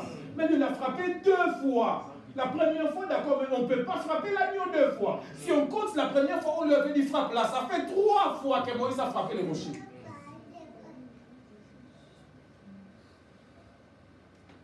Pourquoi? Parce que les ramassis va sortir une chose. Les vrais enfants de Dieu aussi, au lieu de s'opposer à la mauvaise chose, eux aussi vont être emballés dans la chose des ramassis. Il ne prend même pas le temps de s'arrêter et dire non, ça c'est pas l'esprit. Toujours dis ça aux gens. À partir du moment où tu peux t'asseoir et penser quelque chose de mal contre les pasteurs, tu es mort. Alléluia. Amen. En Belgique, on était dans une ville, Blattenberg, c'est loin là-bas la mer. Et le docteur Emmanuel Kama me convoque avec ma famille, il dit venez à la maison. Quand il m'appelle là, j'avais déjà un rendez-vous avec 2 autres familles. Et les 2 autres familles là ont pris pendant 2 heures du temps les trains, les trams, les machins pour arriver jusqu'à nous. Quand ils arrivent dans notre ville, moi je les appelle, je leur dis, je ne vais pas vous recevoir parce que le docteur Kama m'a convoqué. Et en descendant, nous sortons, nous nous rencontrons avec eux. Je leur dis dans la rue, shalom, shalom, ça va, hein, ça va, je vais voir mon chef m'a appelé. Et ils sont restés là, ils sont allés se balader, ils n'avaient plus rien à faire. Et on est allé chez le docteur Kama. Quand on est arrivé, le docteur Kama m'a dit, mon fils, tu m'as donné la joie et l'honneur. Je n'avais rien à te dire. Mais je voulais seulement que tu viennes. Amen. Je n'ai pas dit que peut-être j'ai fâché 2 familles qui vont peut-être me quitter. Alléluia. Amen. Une maman est venue me voir avec son fils là-bas. Bon, tout sorti, ça te montre que je ne me suis pas reposé comme je voulais. Une maman est venue me voir là-bas avec son fils. Cette maman est arrivée à notre porte. Je lui ai dit, descends, va attendre en bas. Ils ont attendu de 10 heures à 14 heures. À 14 heures, elle m'a rappelé, j'ai dit, attends encore. 15 heures, 16 heures. J'ai dit, montez. Ils sont montés. Quand ils sont montés, j'ai prié avec eux. Vous avez vu la maman qui avait témoigné là dans les groupes là, le compte de son enfant, tout ça. En fait, c'était un truc très grave qui s'est trouvé dans les mains d'Interpol. Et son enfant allait aller en prison. Et ça avait fait 8 mois ou 9 mois. Et quelques minutes, ils sont venus, ils sont restés avec nous. J'ai dit, bon, il faut que vous partiez parce qu'il va faire autre chose. Je vais prier pour vous. Il dit, Dieu me montre tel dossier, tel dossier, tel dossier. La maman s'est jetée par terre. Tout, elle commençait à pleurer. J'ai prié, j'ai dit, en moins de 24 heures, j'ouvre ces comptes-là et j'enlève cette décision et les projets de l'Interpol contre elle. Amen, amen. Ils sont partis le lendemain. Le directeur de la banque a appelé la dame. Elle dit, madame, vous avez cherché à prendre rendez-vous ici 6 mois. On a refusé de vous prendre. Mais là, c'est moi qui vous appelle pour vous dire que le dossier est changé. On a enlevé la décision, on a tout enlevé, le compte est réactivé. Amen. Le compte est réactivé. Mais elle a attendu de 10 heures à 16 heures. Pas de l'immeuble. J'étais dans l'immeuble. Elle me voyait dans la maison parce qu'elle était au premier étage. Elle nous voyait dedans. On lui a dit, attends là-bas. Si j'étais en pyjama, ma femme était en pyjama, elle tressait les cheveux de l'enfant. Moi, je faisais un cours sur le téléphone. Je suis désolé, je n'arrive pas. Pourquoi je vous donne ces 2 exemples? Pour te montrer l'attitude d'un enfant de Dieu et l'attitude d'un ramassis. Un ramassis va calculer que l'apôtre est en train de me bafouer, de me négliger, de me laisser attendre 6-5 heures, moi, une grande dame comme ça. Mais l'enfant de Dieu va dire, j'attends. Et ça produit un grand témoignage. Le ramassis va dire à son père spirituel, je ne peux pas venir parce que j'ai rendez-vous. Je ne peux pas venir parce que j'ai déjà prévu quelque chose et je ne change pas. L'enfant va dire, papa, j'ai prévu quelque chose. Mais je n'ai même pas dit j'ai prévu. J'ai dit seulement j'ai vu un peu ce que. Et je sais ce qu'on a reçu. Je sais ce qu'on a reçu. Les ramassis se plaignent. Les ramassis murmurent. Les ramassis s'opposent. Les ramassis sont des incrédules. Il y a raison que c'est la magie du Nama ici, t'es plus. Les ramassis sont des incrédules. Des incrédules. Ils doutent de tout. Ils ne croient pas. Ils ne croient pas. Ils sont dans l'église. Mais ils ne croient pas. Ils ne croient pas. Une sœur m'a appelé hier. Il dit Baïfaya, j'avais mal à une jambe.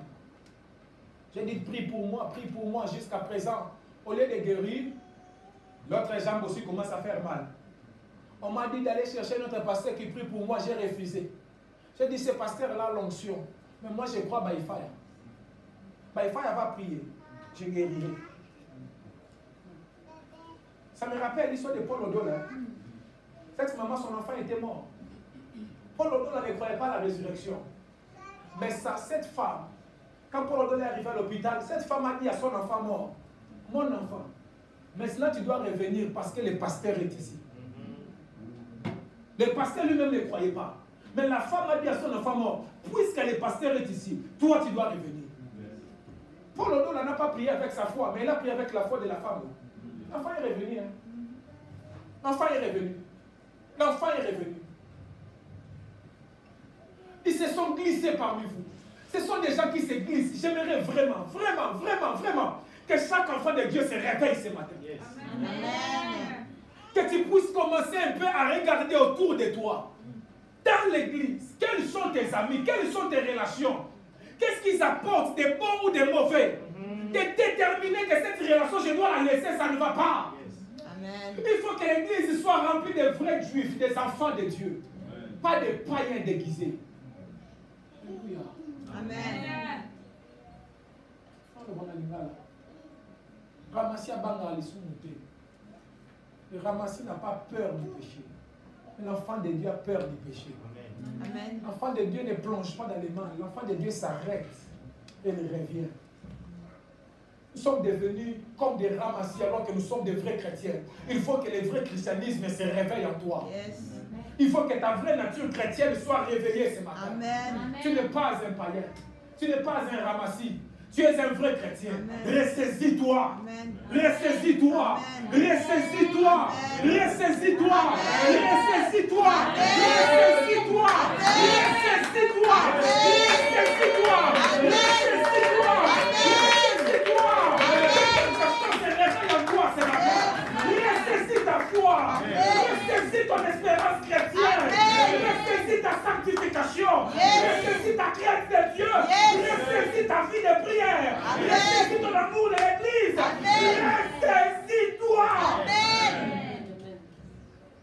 Dieu va te bénir. Je l'ai déjà dit. Dieu va agir. Je l'ai déjà dit. Mais ressaisis-toi.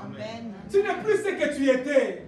Tu es en train de perdre quelque chose à cause des problèmes de foyer, à cause des problèmes administratifs, à cause des réalités de l'Europe. Je l'ai dit tout le temps. Est-ce que vous savez que la femme de Lot, c'était une descendante de Sodome et Gomorrhe? Lot a trouvé sa femme à Sodome et Gomorrhe. Mais quand Dieu cherchait un juste dans Sodome et Gomorrhe, il a trouvé Lot juste. Yes. Malgré que Lot a épousé une femme de Sodome et Gomorrhe, mais il est resté juste. Amen. Il habitait au milieu des gens de Sodome et Gomorrhe, mais il est resté juste. Amen. Je ne peux pas dire, parce que tout le monde le fait. Moi aussi je le fais. Non, je suis Joseph de la maison de Potiphar. Même si je peux faiblir, mais à un moment je dois m'arrêter. Dire, Madame Potiphar, je ne peux pas aller plus loin. J'ai déjà enlevé le manteau, mais je ne peux pas aller plus loin. Je dois fuir. Ah non, tu ne fuiras pas. Tu resteras même avec le manteau, mais pas moi. Parce que le manteau c'est extérieur, mais le rêve est dedans. Je ne veux pas perdre les rêves que j'ai reçus. Parce que la vie de mon papa, la vie de ma maman, la vie de mes frères, la vie même de ton mari Potiphar, je pas du rêve que je porte à moi. moi-même. La faiblesse existe. La faiblesse existe. Mais à un moment, l'enfant de Dieu s'est ressaisi. À un moment, l'enfant de Dieu s'arrête. Si tu as comme pour la réputation, arrête de souffrir pour la réputation.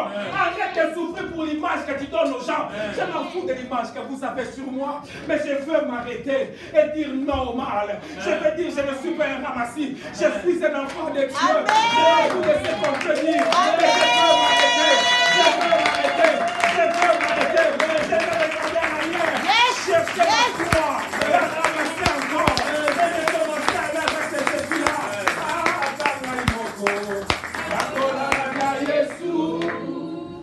Atanga imoko na koranda Yesu. Atanga imoko na koranda Yesu. Akozoba nasima. Isakona munda komunde kewa. Na koranda Yesu. Atanga imoko na koranda Yesu. Atanga imoko na koranda Yesu.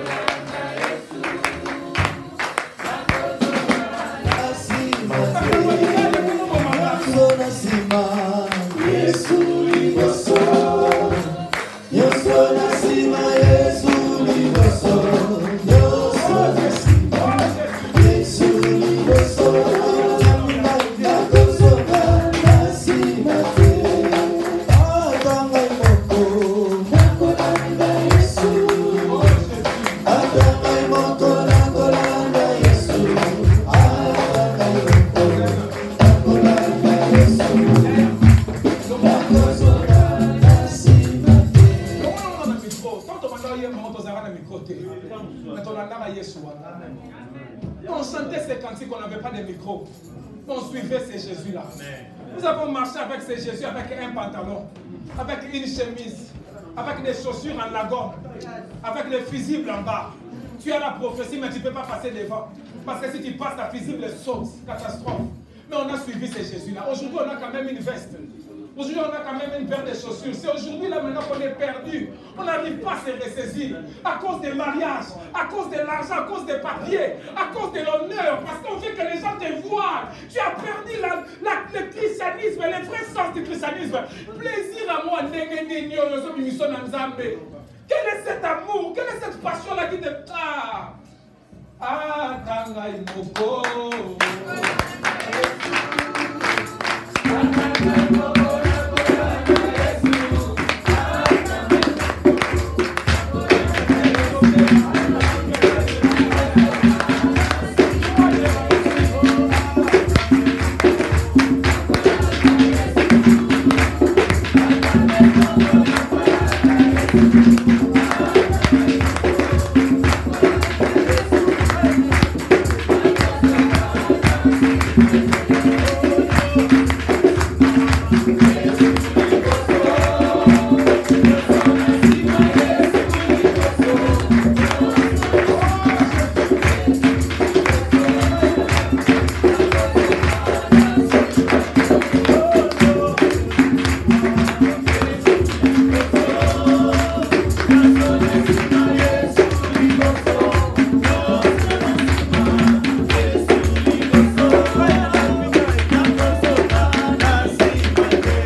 si tout le monde m'abandonne, je suivrai Jésus. Amen.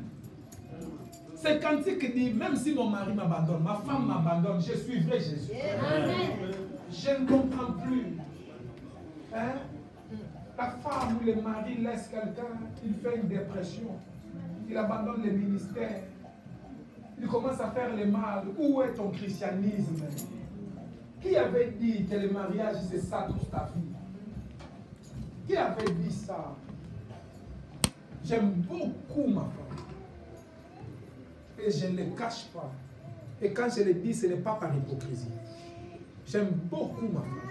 J'aime beaucoup mes enfants. Amen. Mais si aujourd'hui ma femme m'est quittée, je continuerai le ministère. Je n'abandonnerai pas la foi. Et je ne deviendrai pas mauvais. Je ne deviendrai pas païen. Je ne ferai pas du mal à d'autres femmes ou bien à d'autres personnes parce que ma femme m'a quitté. Le mariage, ce n'est pas le but de ma vie. Le mariage, ce n'est pas toute ma vie. C'est une partie de ma vie. Toute ma vie, c'est le Seigneur Jésus-Christ. Le fondement de ma vie, c'est mon Dieu. C'est ma foi en Dieu. Ce qui soutient ma vie, c'est Jésus de Nazareth. Tout être humain, quelle que soit sa valeur, ne soutient pas ma foi. J'aime les gens dans les ministères. Tout le monde dans les églises que je dirige. Tout le monde sait que Maïfa, il y a même beaucoup. Et vous savez que ce n'est pas faux. Je vous dis ça de ma propre bouche, je t'aime beaucoup. J'ai même vu des hommes devenir jaloux parce que j'ai dit à sa femme, je t'aime beaucoup. Mais il sait dans son cœur que je t'aime beaucoup là, c'est pas parce que j'ai un désir envers sa femme. Je ne désire pas la femme d'un autre, je désire ma propre femme. Je ne désire pas une autre femme. Je désire ma propre femme. Et malgré l'amour que je peux avoir avec tout le monde, l'amour de Dieu doit dépasser. Amen. L'amour de Jésus doit dépasser. Je dois aimer Dieu plus que je t'aime toi. Amen. Je dois aimer Jésus plus que je t'aime toi. C'est l'amour que j'aurai envers Dieu qui va déterminer l'amour que j'ai envers toi. Yes. Very important.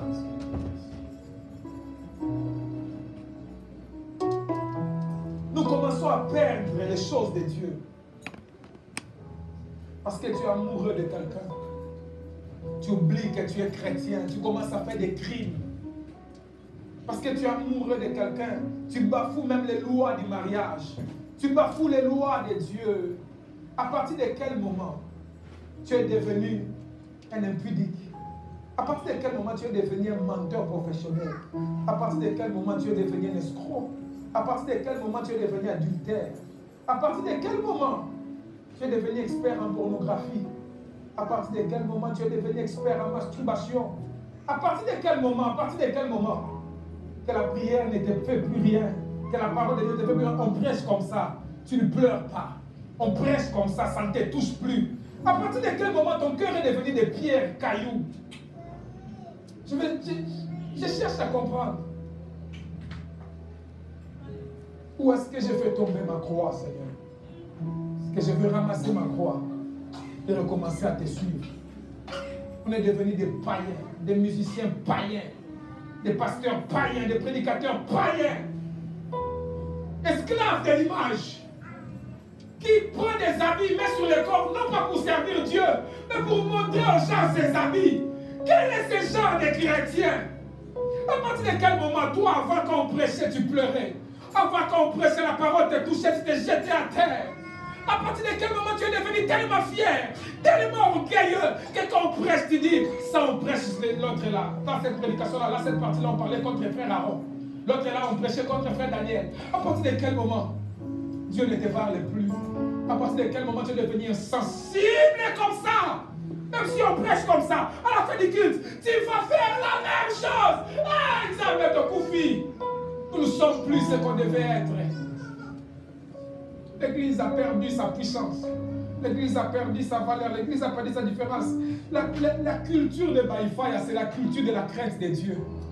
La culture de Baïfaya, c'est la culture de la sanctification. Baïfaya, c'est l'Église va scandale le texte. Mais on dit que tu vois bien voter.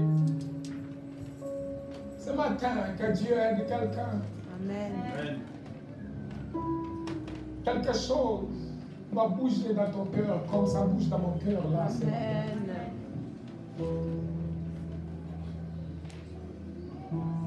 Quand on parle de la méchanceté, on ne parle pas de la méchanceté du voisin, mais on parle de ta méchanceté à toi, maman. Je suis devenu un homme méchant, je suis devenu un homme mauvais, je suis devenu un homme impur, je suis devenu un homme menteur. La Bible dit, ces gens-là vivent dans la débauche. Quand ils finissent, ils rentrent comme quelqu'un qui vient de manger, qui essuie la bouche.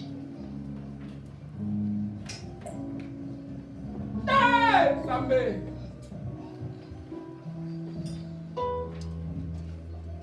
Oh mon Dieu, je me jette à tes pieds ce matin.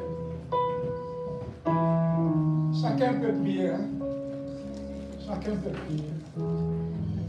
À tes pieds, me voici fidèle.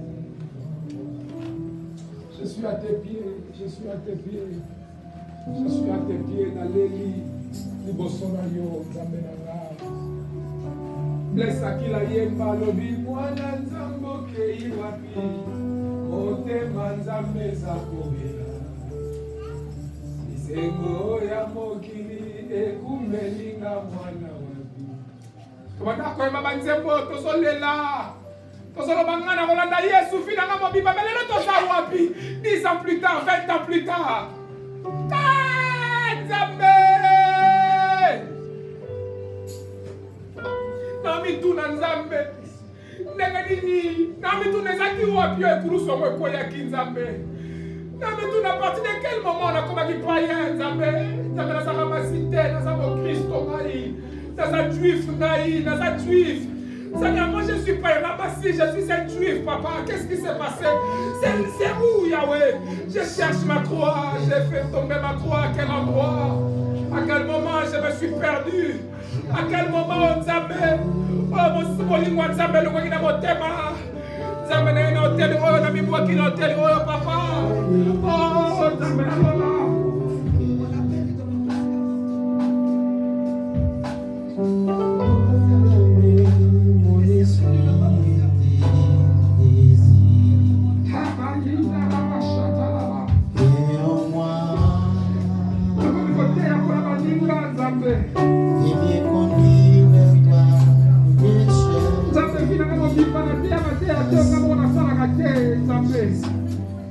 Chaque fois qu'on a terre, est-ce que l'on a ça va beaucoup? Voici. C'est la parole de mon terre, c'est sa terre. Eh, Colo. Ça dit quoi qu'il y a ma colonne, on attend quoi de l'autre Zambé. À tes pieds, me voici, Seigneur, devant cet autel, papa. Oh, Jésus. Jésus, Jésus, Jésus, Jésus.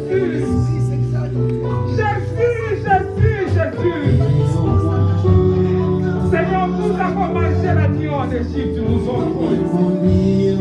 Seigneur, nous avons traversé la mer rouge, nous sommes aux affaires. Ah, Yahweh. Ça fait la priorité, le royaume, comme ma caboule, nous avons.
mettre à tes pieds, Seigneur.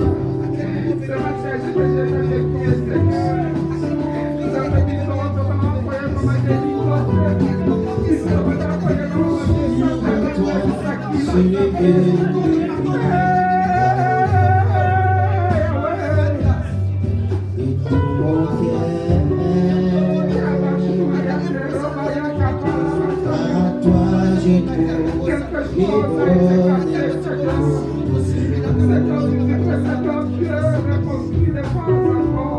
tu m'as rempli la joie de ta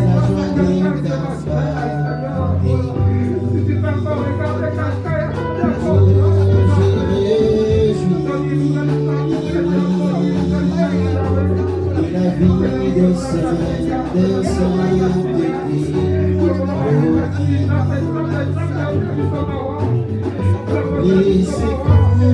c'est le fils de la terre promise, papa.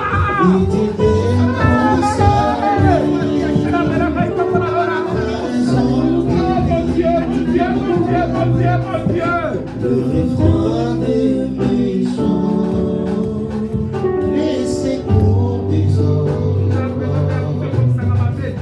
et tu n'es mon salut,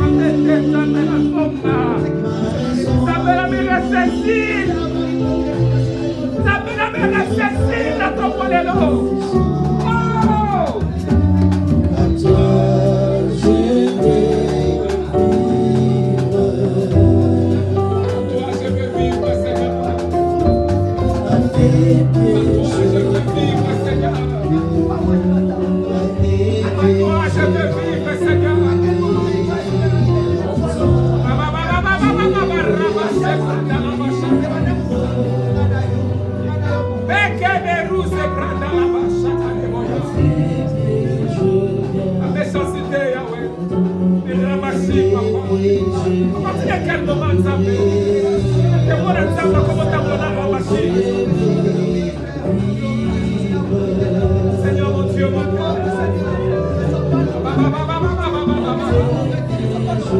C'est à tes pieds, Seigneur mon Dieu, que je viens pleurer ce matin.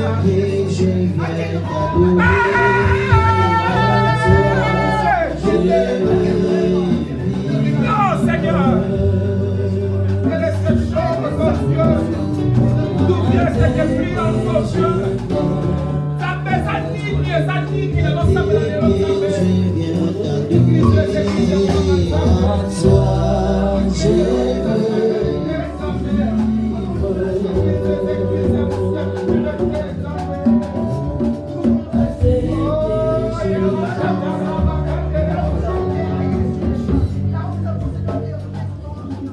Quelque chose que j'ai constaté dans ma Bible. La décision de les renvoyer 40 dans le désert, Dieu ne les a pas prises les premiers jours. Mais c'est quand ils sont arrivés devant la terre promise. Ils ont visité la terre promise. Ils ont vu que la terre est bonne. 40 jours plus tard, Dieu a dit maintenant visitez la terre. Ils ont visité. Moïse les a envoyés espionner. Ils ont dit c'est bon. Là, on ne peut pas entrer parce que les ennemis sont grands là-bas. Le peuple a murmuré contre Moïse. La Bible dit, Dieu a dit, vous verrez 40 ans. Ils étaient à la porte de la terre promise. Combien de fois nous aussi, après avoir souffert avec Dieu toutes ces années, tu es à la porte de ta terre promise. Tu as accepté tous les déserts, mais tu veux perdre. Ce matin, fais une prière, dire je me ressaisis ce matin. Fais des prières, souviens-toi d'où tu viens avec Dieu. Réveille les chrétiens en toi. Réveille les chrétiens en toi. Réveille les chrétiens en toi. Prions pendant une minute. Oh,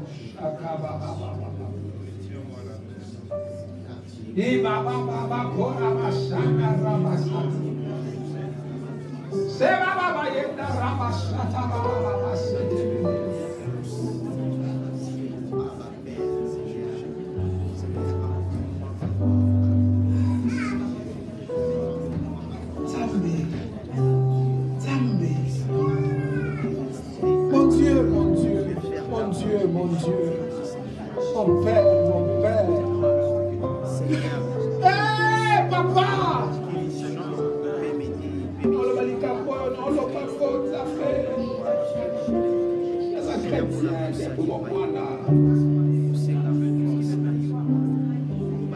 J'ai vécu toute ma vie en tant que chrétien, Seigneur. Je viens prier. Je viens prier. Dans le nom de Jésus-Christ. Réveille le chrétien en moi, Seigneur. Christianisme, l'amour. Ma vie de prière, ma vie de jeûne, ma vie de veiller, ma vie de veiller. Moi, j'habitais à l'église pendant de longues années. Et je n'avais même pas envie de la maison. Je n'aimais pas la maison. Je n'aimais pas la maison. Mais j'aimais l'église. Je me pose la question, à partir de quel moment que quelqu'un qui aime l'église va aimer la maison plus que l'église? À partir de quel moment quelqu'un va aimer la maison plus que d'aimer la maison de Dieu? La Bible dit, ramasse ta croix et suis-moi avec ta croix. Ce matin, je ramasse ma croix. Où est-ce que je l'ai fait tomber? Je cherche ma croix ce matin, je la ramasse. Je vais te suivre à Jésus en portant ma croix moi-même. Réveille à moi, Seigneur, les chrétiens, dans le nom de Jésus-Christ. Comme tu m'as bêté, je suis à genoux sur cet autel, papa. Je suis à genoux sur cet autel, papa. C'est sur cet autel que j'ai pris, mon Dieu. C'est sur cet autel que je parle, Seigneur. J'ai passé ma vie, Seigneur, devant les autels, dans les églises.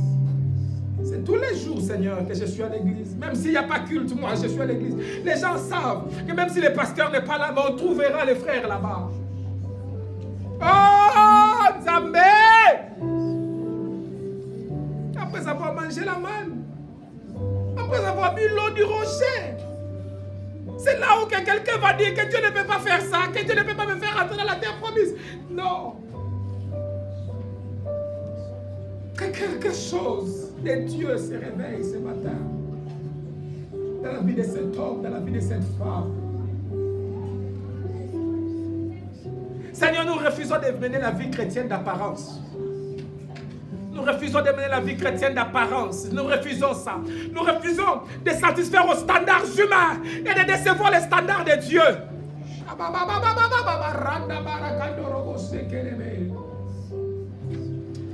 Dans le nom de Jésus-Christ. Psaume 1 dit que nous ne devons pas marcher avec les moqueurs. Nous ne devons pas marcher avec les méchants. Je demande, Seigneur, ce matin,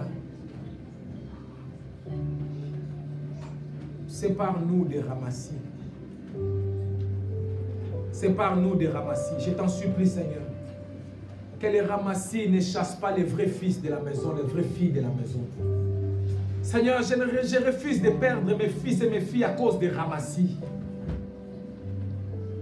Beaucoup de gens pensaient que les ramassis, c'était les gens qui sont venus après. C'est faux. Les ramassis peuvent être là les premiers jours de l'église. Mais c'est un ramassis, ce n'est pas un chrétien. Des ramassis, tant qu'il n'accomplit pas sa mission, il ne quitte pas l'église. Quand il accomplit sa mission, il quitte l'église, il va détruire ailleurs. J'ai prié dans cette église que les ramassis échouent. J'ai prié dans cette église que la 5e colonne de Satan échoue. Dans le nom de Jésus-Christ. Dans le nom de Jésus-Christ. Que chacun de nous soit un vrai chrétien. Que celui qui n'est pas chrétien, touche-le ce matin. Qu'il devienne un vrai chrétien. Relève celui qui était tombé dans son christianisme. Restaure celui qui était tombé dans son christianisme. Nous sommes les gens de Jésus. Nous ne sommes pas de ceux qui renient le Christ. Nous ne sommes pas de ceux qui disent que Jésus-Christ est faux, ou Jésus-Christ est une illusion, ou Jésus-Christ est une histoire, ou Jésus-Christ n'a pas existé. Nous ne sommes pas de ceux-là. Nous sommes de ceux qui croient à l'historicité de Jésus-Christ. Que Jésus-Christ a vraiment vécu sur la terre. Qu'il est Dieu, il s'est incarné, il a pris la chair humaine. Et qu'il est né d'une femme sans que cette femme ait eu des relations avec un homme. C'est ça notre foi. Qu'il est mort pour nous à la croix. et qu'il est ressuscité le 3e jour. Et grâce à cela, nous pouvons marcher dans une vie digne de Dieu. Et ce matin, nous voulons réanimer cette flamme dans le nom de Jésus-Christ. Dans le nom de Jésus-Christ. Il y a eu une période de confinement où il n'y avait pas de culte. Cette période ne doit pas nous ramener comme des païens. Cette période ne doit pas détruire notre foi. Nous sommes des chrétiens. Nous sommes des chrétiens. Nous sommes des chrétiens. Malgré l'épidémie, nous sommes des chrétiens. Même si tout le monde doit rester dans sa maison pendant 2 ans, 5 ans, nous restons des chrétiens. Nous ne devons pas trahir notre foi parce que les gens sont confinés. Le stress de la maladie. Quel stress je vais avoir parce qu'il y a le corona dans le monde? Est-ce que c'est la première épidémie du monde? Est-ce que c'est la dernière épidémie du monde? Est-ce que c'est une maladie qui va détruire ma foi? Romain, Paul demande qui nous séparera de l'amour de Dieu, qui nous séparera de l'amour de Jésus-Christ. Ce n'est pas la maladie, ce n'est pas la prison, ce n'est pas le manque de maison, ce n'est pas le célibat, ce n'est pas le manque de papier, ce n'est pas le mariage, ce n'est pas le divorce, ce n'est pas le manque d'enfants, ce n'est pas les parents des autres qui nous séparera de l'amour de Dieu. Christ est mort et plus encore il est ressuscité. Amen. Si Dieu est pour nous, qui sera là contre nous? Dans le nom de Jésus-Christ.